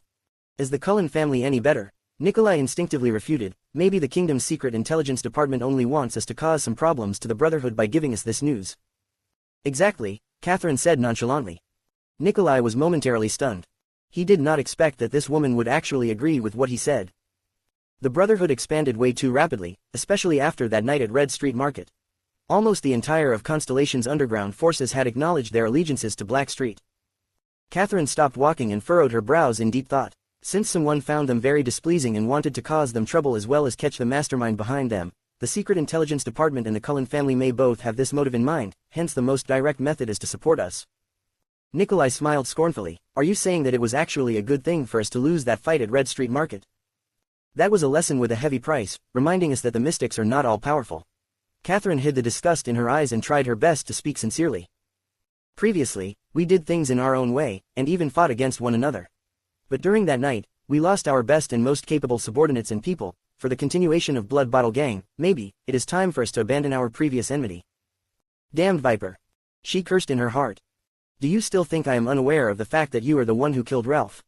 Someday. Nikolai stayed quiet for a moment. He seemed like he was carefully considering what Catherine said. Finally, the Red Viper opened his mouth in hesitation. Even though I still do not like you, I have to admit that what you said is reasonable. We are facing our biggest crisis ever since our inception. We must sincerely cooperate to get through this. However, Nikolai was ruthlessly pondering at the bottom of his heart. This damn WHRE. Do you think that I cannot see through your acting? Catherine put on a smile. I am very happy that you are able to think this way. Nikolai waved his hand and summoned back members of the Blood Bottle Gang as he shrugged nonchalantly. After all, we are in the same gang. For now, let us find that Brotherhood's doctor first. That damned Ramon. Chapter 99 Uncertain Fate. Their fist and palm met each other. Both Araka and Sonia trembled slightly. Thud, asterisk. It was a low, heavy noise, which sounded extremely similar to the sound of a sandbag landing on the ground. But Thales shuddered, as if a blunt and heavy hammer was struck against his heart. This is a fight between supreme-class elites. It was quiet and simple. Without wasting any energy, without any extra and unnecessary movements. Thales noticed that the crowd was whispering among themselves. Many soldiers were also pointing their fingers at the both of them. Oh, no, how many times has it been? Must they tear each other apart before those Northlanders make their attack? The two commanders were fighting head-on, but at the same time, they continued to stand in their original positions as they resisted each other's attack without backing down even the slightest. Sonia's eyes were unfeeling whereas Araka had a fierce look on his face. The soldiers behind the two of them came to a realization and reacted to the situation. Clang, asterisk. The veterans behind Sonia drew out their swords viciously and they surrounded their commander in an orderly manner. Thud, asterisk. On the other hand, the sword and shield troops around Araka had an intense look on their faces. They took precisely one step forward and formed a wall with their shields in order to protect Araka's flanks. The two troops were filled with murderous intent and they glared angrily at each other with mutual hostility. The crowd became increasingly chaotic.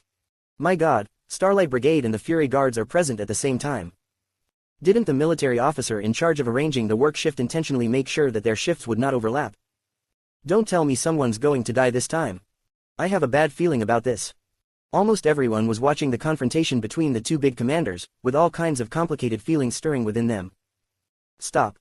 Thales furrowed his brows and took a step forward. Everyone turned around at the same time to look at the prince, who had a sour expression on his face. Thales took a look at his surroundings. What on earth is going on? Sonia and Araka. He sighed.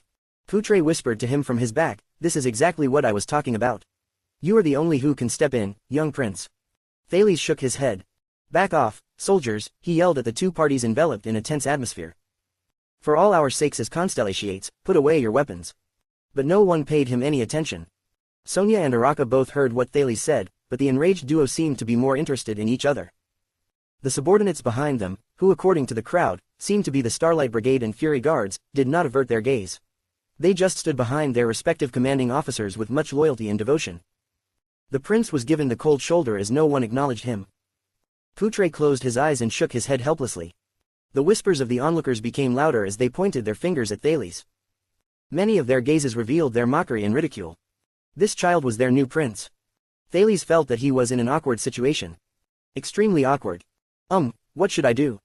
Rush forward and pull them apart. But, even though Sonia is in an extremely angry state, that Araka does not seem to be placing any importance on her.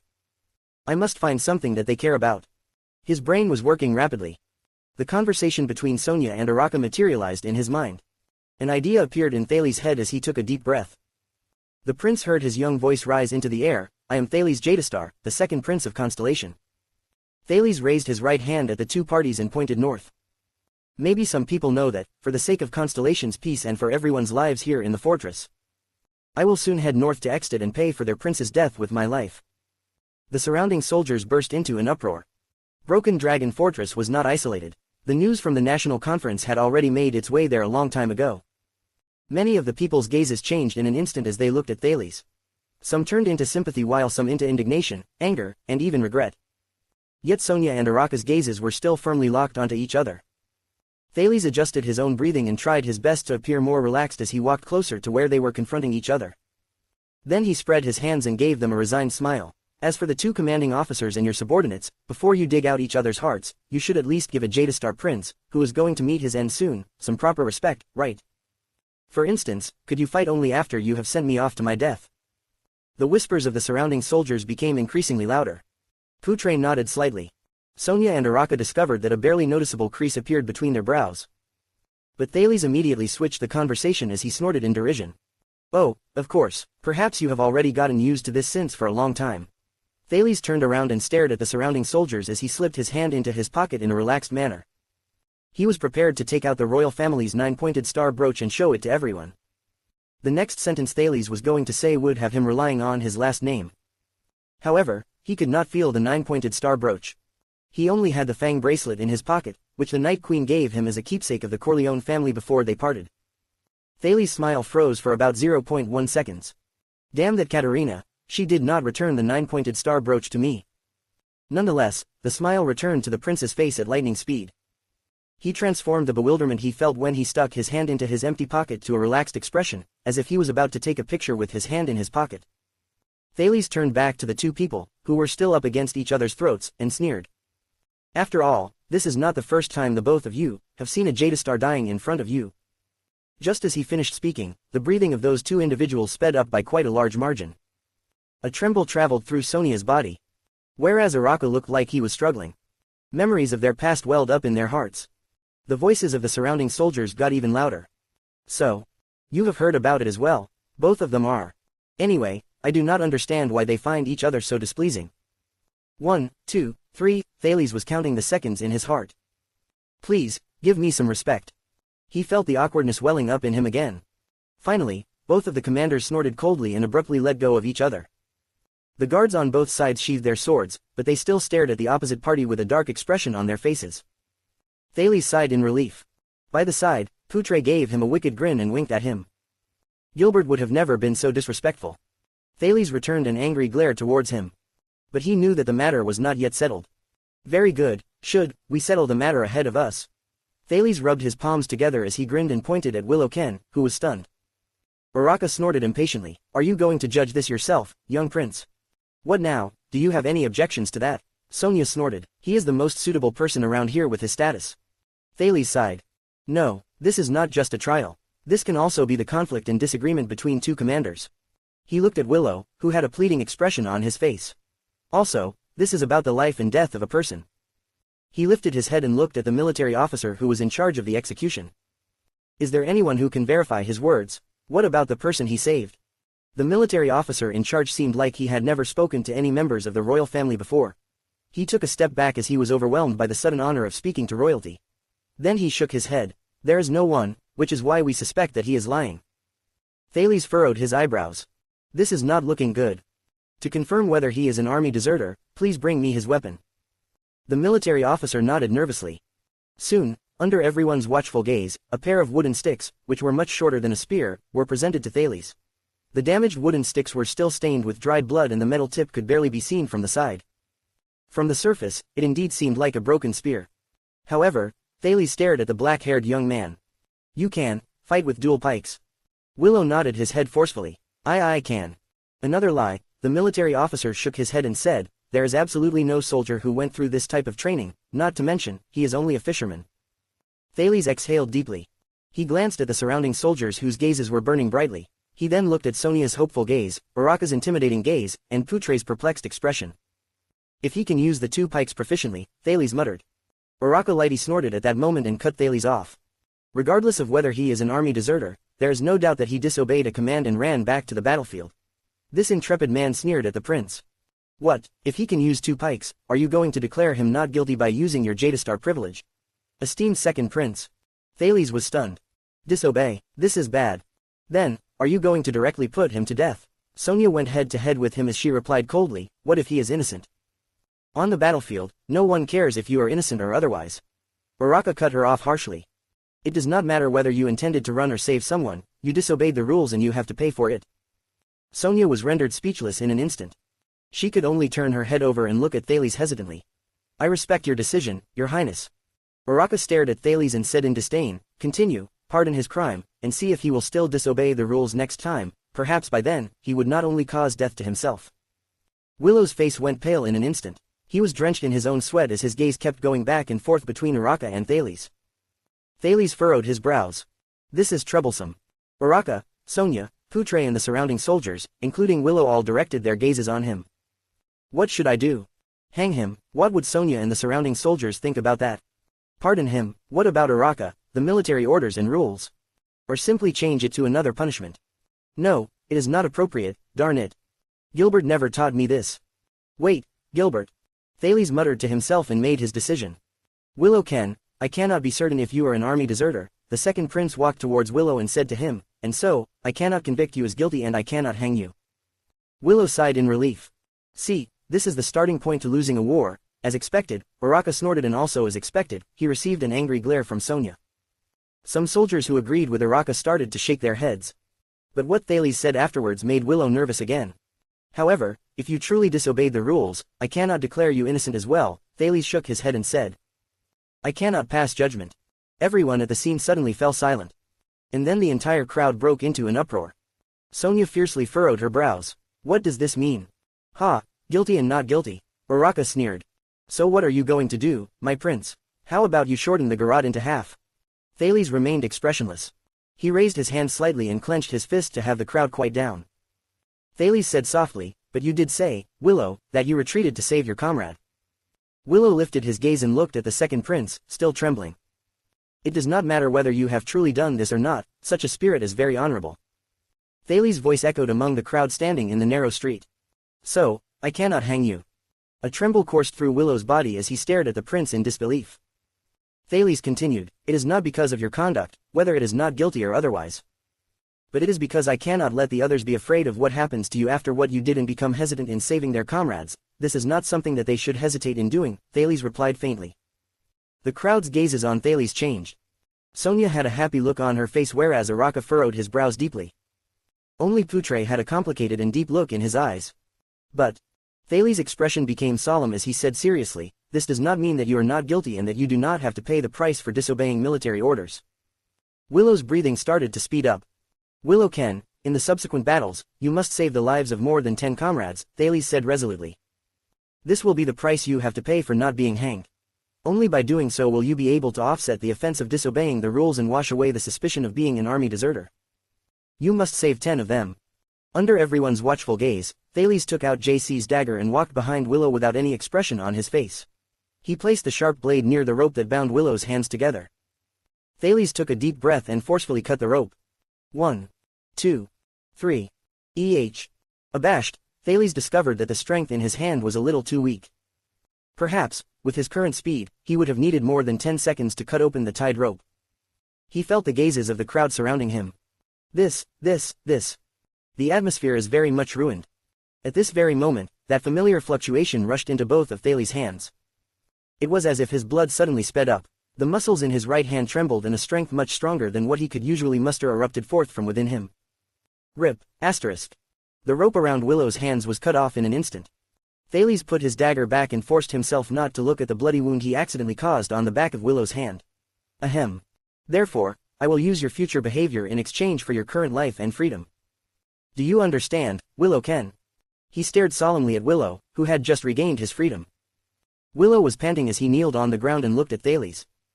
He parted his trembling lips. Yes, Prince Thales, he shouted in excitement. Save 10 people, I will remember it. There is another request, Thales said indifferently. Willow was momentarily stunned.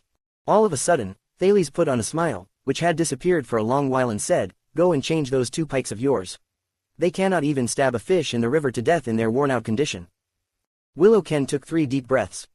Then, he put on a smile that showed his relief of being let off the hook. Willow nodded desperately. Yes, I will sincerely obey your command. Thales turned his head around and looked at his surroundings. Sonia gave him a smile and looked at him with a gratified expression. Very appropriate, Your Highness. The fortress flower walked brusquely over to Thales, and while Thales still had a sour expression on his face, she lifted him from the ground. It was unknown who was the first who started to clap, but one by one, the surrounding soldiers started to applaud. Clap, asterisk. There were even some people who started to cheer. There was also someone who shouted, Our prince. Sonia laughed heartily and held Thales on her shoulder. His complexion had become utterly pale. She rubbed his head with all her strength. You are one qualified Jadastar. Sly little brat, Uraka stared coldly at Thales as he mumbled to himself. He swung his arm as a gesture for his subordinates to leave. Then, he exited the area together with his subordinates while the crowd applauded. Only Ida had a confused expression on her face as she asked the pensive Poutre standing by her side, what did he just do?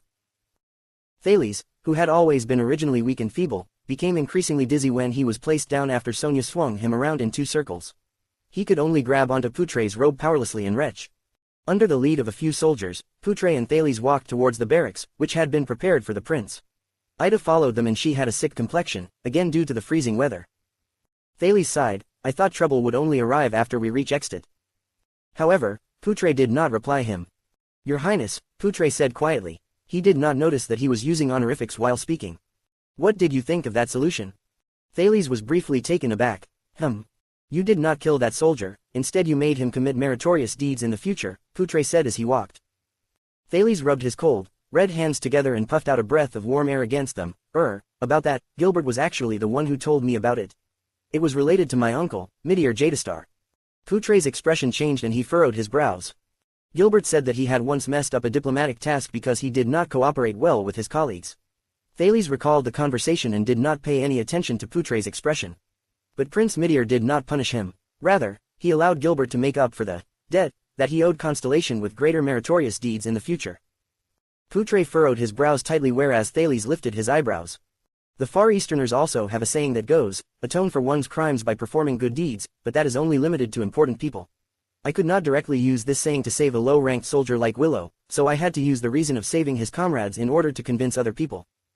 But in the end, this is not a really good solution. Thales spread his hands. Think about it, if all the army deserters come back and say, I ran away to save my comrade. So, you are imitating Prince Midir. Poutre did not listen to Thales speak, but he slowly said, Gilbert probably hopes that you will be the next Midir. Thales was confounded. He scratched his head. This matter probably affected Gilbert very deeply.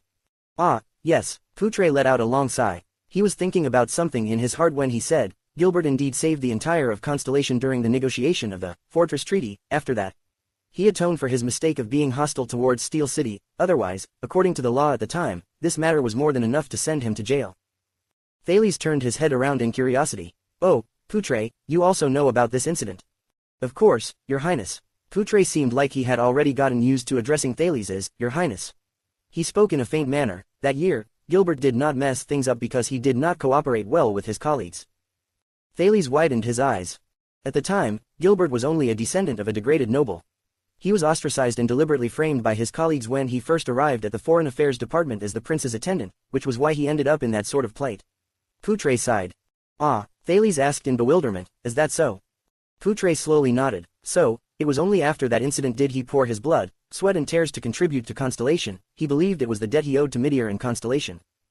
Everyone has their own life's journey and their fate is always uncertain. Thales sighed as he casually shrugged his shoulders.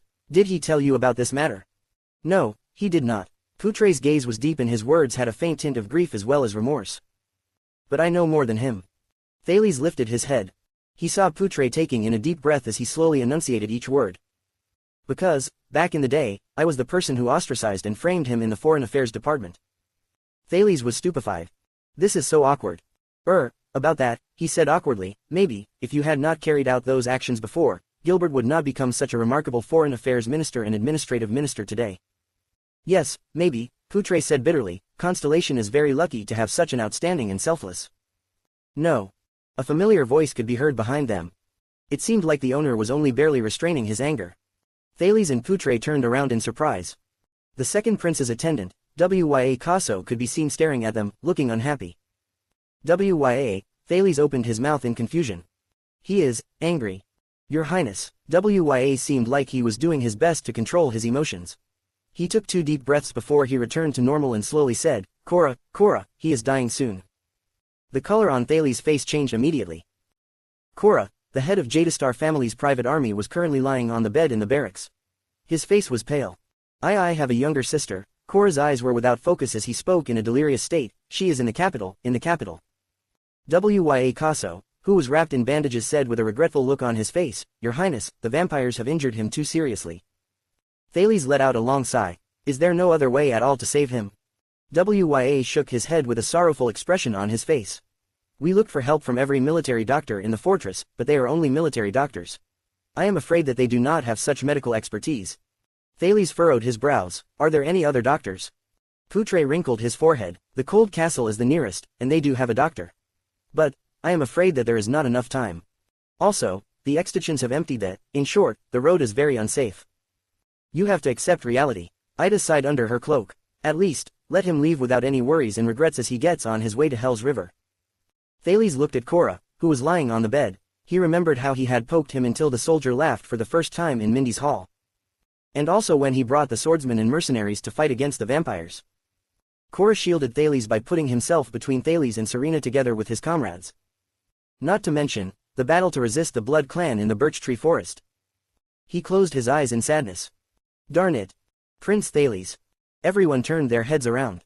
A young man with black hair and brown eyes could be seen standing at the entrance of the barracks. It was Willow Ken.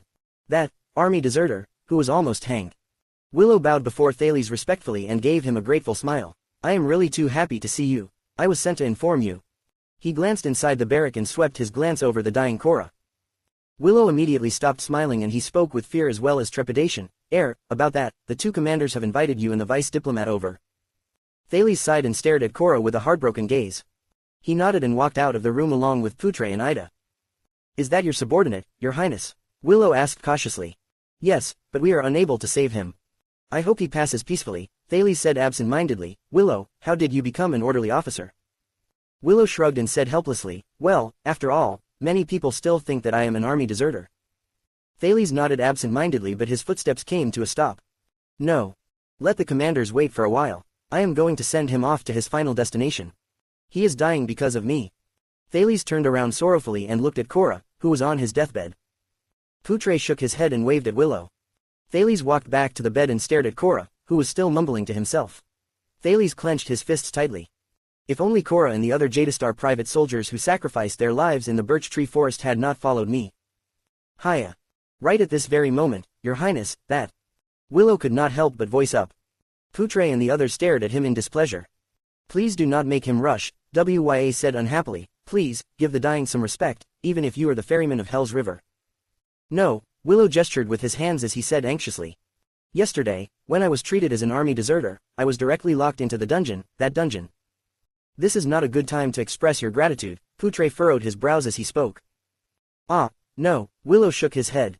He panted and said, I know someone from the dungeon who was locked up because he seemed suspicious. The young soldier was speaking loudly. That man mentioned that, he's a doctor. Thales and the others were shocked and they stared at Willow. That's right, he also said that his name is Ramon. Willow finally said what he wanted to say. He scratched his head and revealed a bright smile. He is a doctor from the capital. According to him, he has excellent medical expertise. Chapter 100 Ramon 1. The doctor whom Willow had talked about was immediately bound and brought before them. Thales carefully observed the strange man before his eyes.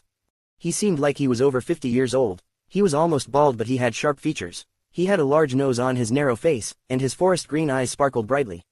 Along with an ugly smile, he seemed weird and made others feel uncomfortable just by looking at him. You must be the new prince. The old man had a unique appearance. He was wearing a yellow, leather coat, which was quite dirty due to coming into contact with the dungeon surfaces, and he had a strange medicinal smell on him. He giggled without any reason as he bowed a little. My name is Ramon. I am a doctor. Thales furrowed his eyebrows. He waved his hand and signaled WYA to close the barracks door after the soldiers who brought Ramon left. You know about my identity. Ramon extended his neck outwards in a bizarre fashion and nodded his head slightly every once in a while. Along with his smile, which seemed to be frozen across his face, he seemed like a conjurer who performed magic tricks. Heh, news always travels around very quickly, even quicker than you can imagine, especially when the surrounding soldiers were all talking about your name. Poutre took a step forward and slowly said, very good, there is someone here who needs medical treatment. If you are a doctor. He looked at Cora. Ramon was smiling strangely when he stretched his neck outwards and glanced at Cora's direction. I can try, but I cannot guarantee success. He walked over to Cora, but he suddenly turned around. Ramon stared at Thales in an unusual manner with his eyeballs bulging out. I heard that you are heading up north to Extit, your highness. WYA and Ralph both furrowed their brows. Thales nodded. This old man, he is a little strange and a little creepy. But he is a doctor, no matter what. Ramon walked slowly to Cora's side. It seemed like he was thinking deeply about something. It is a good journey, Extit. The strange doctor carefully observed Cora, who was slightly trembling. Cora had a really pale complexion. A brave warrior, a super-class swordsman with the power of eradication. Ramon lifted Cora's weak arm and his eyes were shining brightly. He has a bad habit whenever he swings his sword. He prefers to strike and fight face to face with his opponent. His upper right arm and back muscles will probably start to hurt after he is 60 years old. Under WYA and Ralph's surprised gaze, he slowly unraveled Cora's bandages. There are cuts and lacerations across his chest and back. The injuries were not immediately treated. I am unsure whether it was because the situation was urgent or because he was unaware of them. And he endured this pain for so long. Even if I close my eyes, I can still tell that his wounds were caused by the sharp claws of a vampire. Thales' expression suddenly became serious. This doctor, it appears that he does have some skill. Average blood loss, weak physical body. The main point is that these two wounds were not treated correctly and they have festered quite badly. If the wounds are not immediately treated, I guess he'll probably last for one more day. Heh. Ramon turned around and clicked his tongue twice. He looked at Thales and he smiled without saying a word. What now? Poutre slowly asked, can you save him? Heh. Ramon stared at Thales with a contemplative gaze. Most doctors would probably find themselves helpless before this case. Thales wrinkled his brows. They can only depend on luck and wait for this swordsman to recover on his own or die. He released a puff of warm air and spoke slowly. Everyone seemed to be concerned. Poutre opened his mouth and spoke quietly. Wait, you said, most doctors. Ramon only chuckled in response. Thales raised his hand and indicated to Poutre that he would be asking the questions. The second prince stared at Ramon seriously and asked, do you mean that you can save him? Ramon winked with his right eye and sniffed around with his strange nose. I did not say so. But I can try. With a little bit of medication, I will treat the wounds and cut off the rotten flesh. As for the chances of saving him. Poutre, who was standing beside Thales, furrowed his eyebrows. Ramon once again smiled in a bizarre fashion. That depends on the reward, you know, reward. Thales once again raised his eyebrow. You will receive the proper reward. Thales then added another sentence without changing his expression. Enough remuneration. I can vouch on the reputation of the royal family. It was not his money anyway. Haha, you misunderstand me. Ramon laid down the dying Cora, and his eyes shone. I only have one request. He squinted his eyes to scrutinize Thales carefully. I have had enough of this dungeon. He tried his best to put on a friendly smile and said, when the prince heads north to Extit, please bring me along. The barracks fell into silence for a moment.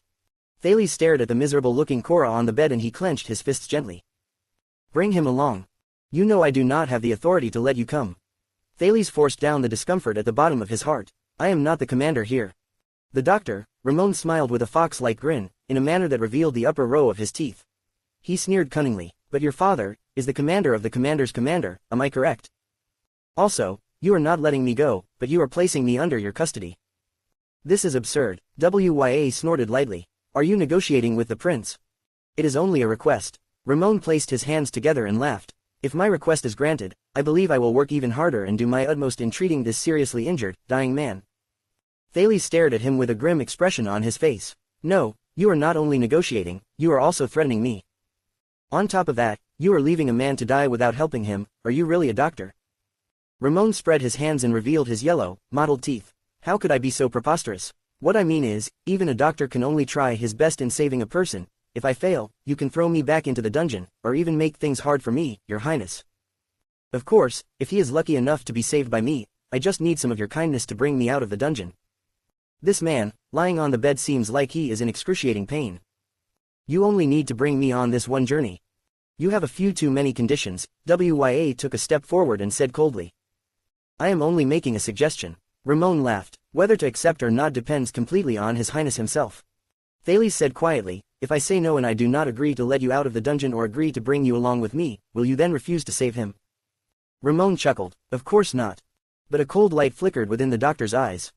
Hee, but you know, my medical skills very much depends on luck. Hee, if he does not survive, you cannot blame it on me, hee. It is a pity for such a heroic soldier. Hiya, it seems like he took a blow for his comrade. Putre's expression changed. You are bargaining with constellations, prince. He snorted. This is disrespectful.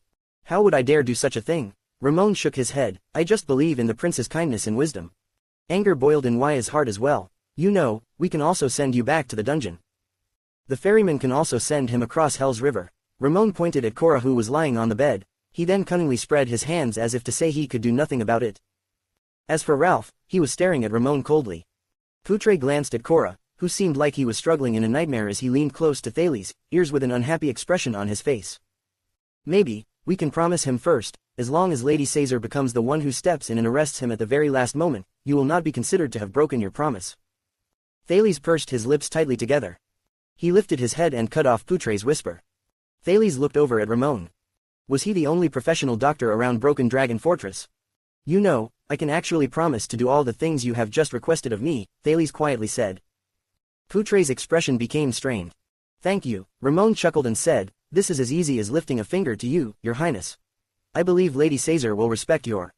However, Raymond's chuckles were cut off. But I just had a very bad day, Sir Ramon. Thales exhaled with a hostile expression on his face. He lifted his head. And do you know why? The words that were at the tip of Raymond's tongue instantly died away. Because I allowed a stranger to join my diplomat group, even if he was actually loyal to me. Thales took a deep breath and continued speaking under Wya and Putre's worried gaze. But in the end, I lost more than half of my manpower, all of them bled for me and sacrificed their lives for me. This may even include Cora, who is lying on the bed now, he said coldly. I do not like it when someone uses this to negotiate with me. Ramon was slightly stunned. Thales lifted his head and heard himself speaking in a low voice, also, this lesson has taught me to always maintain enough vigilance towards things I do not understand. Ramon lowered his head and listened to Thales as he enunciated each word. For example, at the border, where the confrontation of two kingdoms is currently happening, a suspicious doctor with strange characteristics has been locked up in the fortress dungeon. For some unknown reason, he has made a request to join my team to head towards Extit, where his future will not be certain because that place is even more dangerous. Ramon furrowed his brows without realizing it. This prince. Thales continued and said, the dungeon of Broken Dragon Fortress may be uncomfortable, but at least, it is safer and more reliable than the border of the two kingdoms. The atmosphere there is tense as of now. It is also safer and more reliable than my diplomatic journey, where the future is uncertain. Yet, you requested to head north to Extit. You are not doing this to leave the dungeon at all. Thales raised his head slightly as he spoke. Ramon stared at the young prince before him with a peculiar expression on his face. You are willing to sacrifice your safety and benefits to provide medical services to the prince's team, and you request to follow him in this dangerous journey. Thales sat on his chair and crossed his arms. You must be a saint, Dr. Ramon. Thales shook his head as he slowly said, if you are not, then you must have some hidden motive. Ramon furrowed his brows tightly. This is bad. It appears that this young prince is not as easy to fool as I had imagined. I just need to leave this place, Ramon exhaled as he lifted his head and said, but the imminent war in the world outside is too dangerous. I thought it might be safer to follow the prince's diplomat group. Safer? Thales stared coldly at him. Even a child as young as 3 years old knows that we owe a blood debt to King Nuvan, and we are going to the country he governs, safe. Alright, I will not place any hopes in obtaining your guard's protection anymore. You do not have to bring me along the whole journey. I will immediately leave once we arrive in Extit. Ramon blinked and laughed wryly, feeling helpless. I only want something so simple. I guarantee you I will cure him. Besides, I can also help in other matters. Ramon adjusted his breathing and turned to Wya and Ralph. For instance, this young man's injury, I guess it was also caused by the vampire. And also you, the fellow with the silver mask, your arm is fractured, this cannot afford to wait. Wya exhaled. Ralph's expression was hostile. Are you certain that you can cure him? Thales asked in a loud and strange tone. Oh, that is not what you said just now. Raymond's mind went blank as he mumbled under his breath, I am very confident in myself. Earlier, I was just trying to ensure that I would be able to get out of the dungeon and also avoid being dragged into war. But Thales did not believe him. The prince once again cut him off. I will give you another chance to answer my question. What is your motive? Ramon was dumbstruck as he stared at Thales. Damned little sh*t.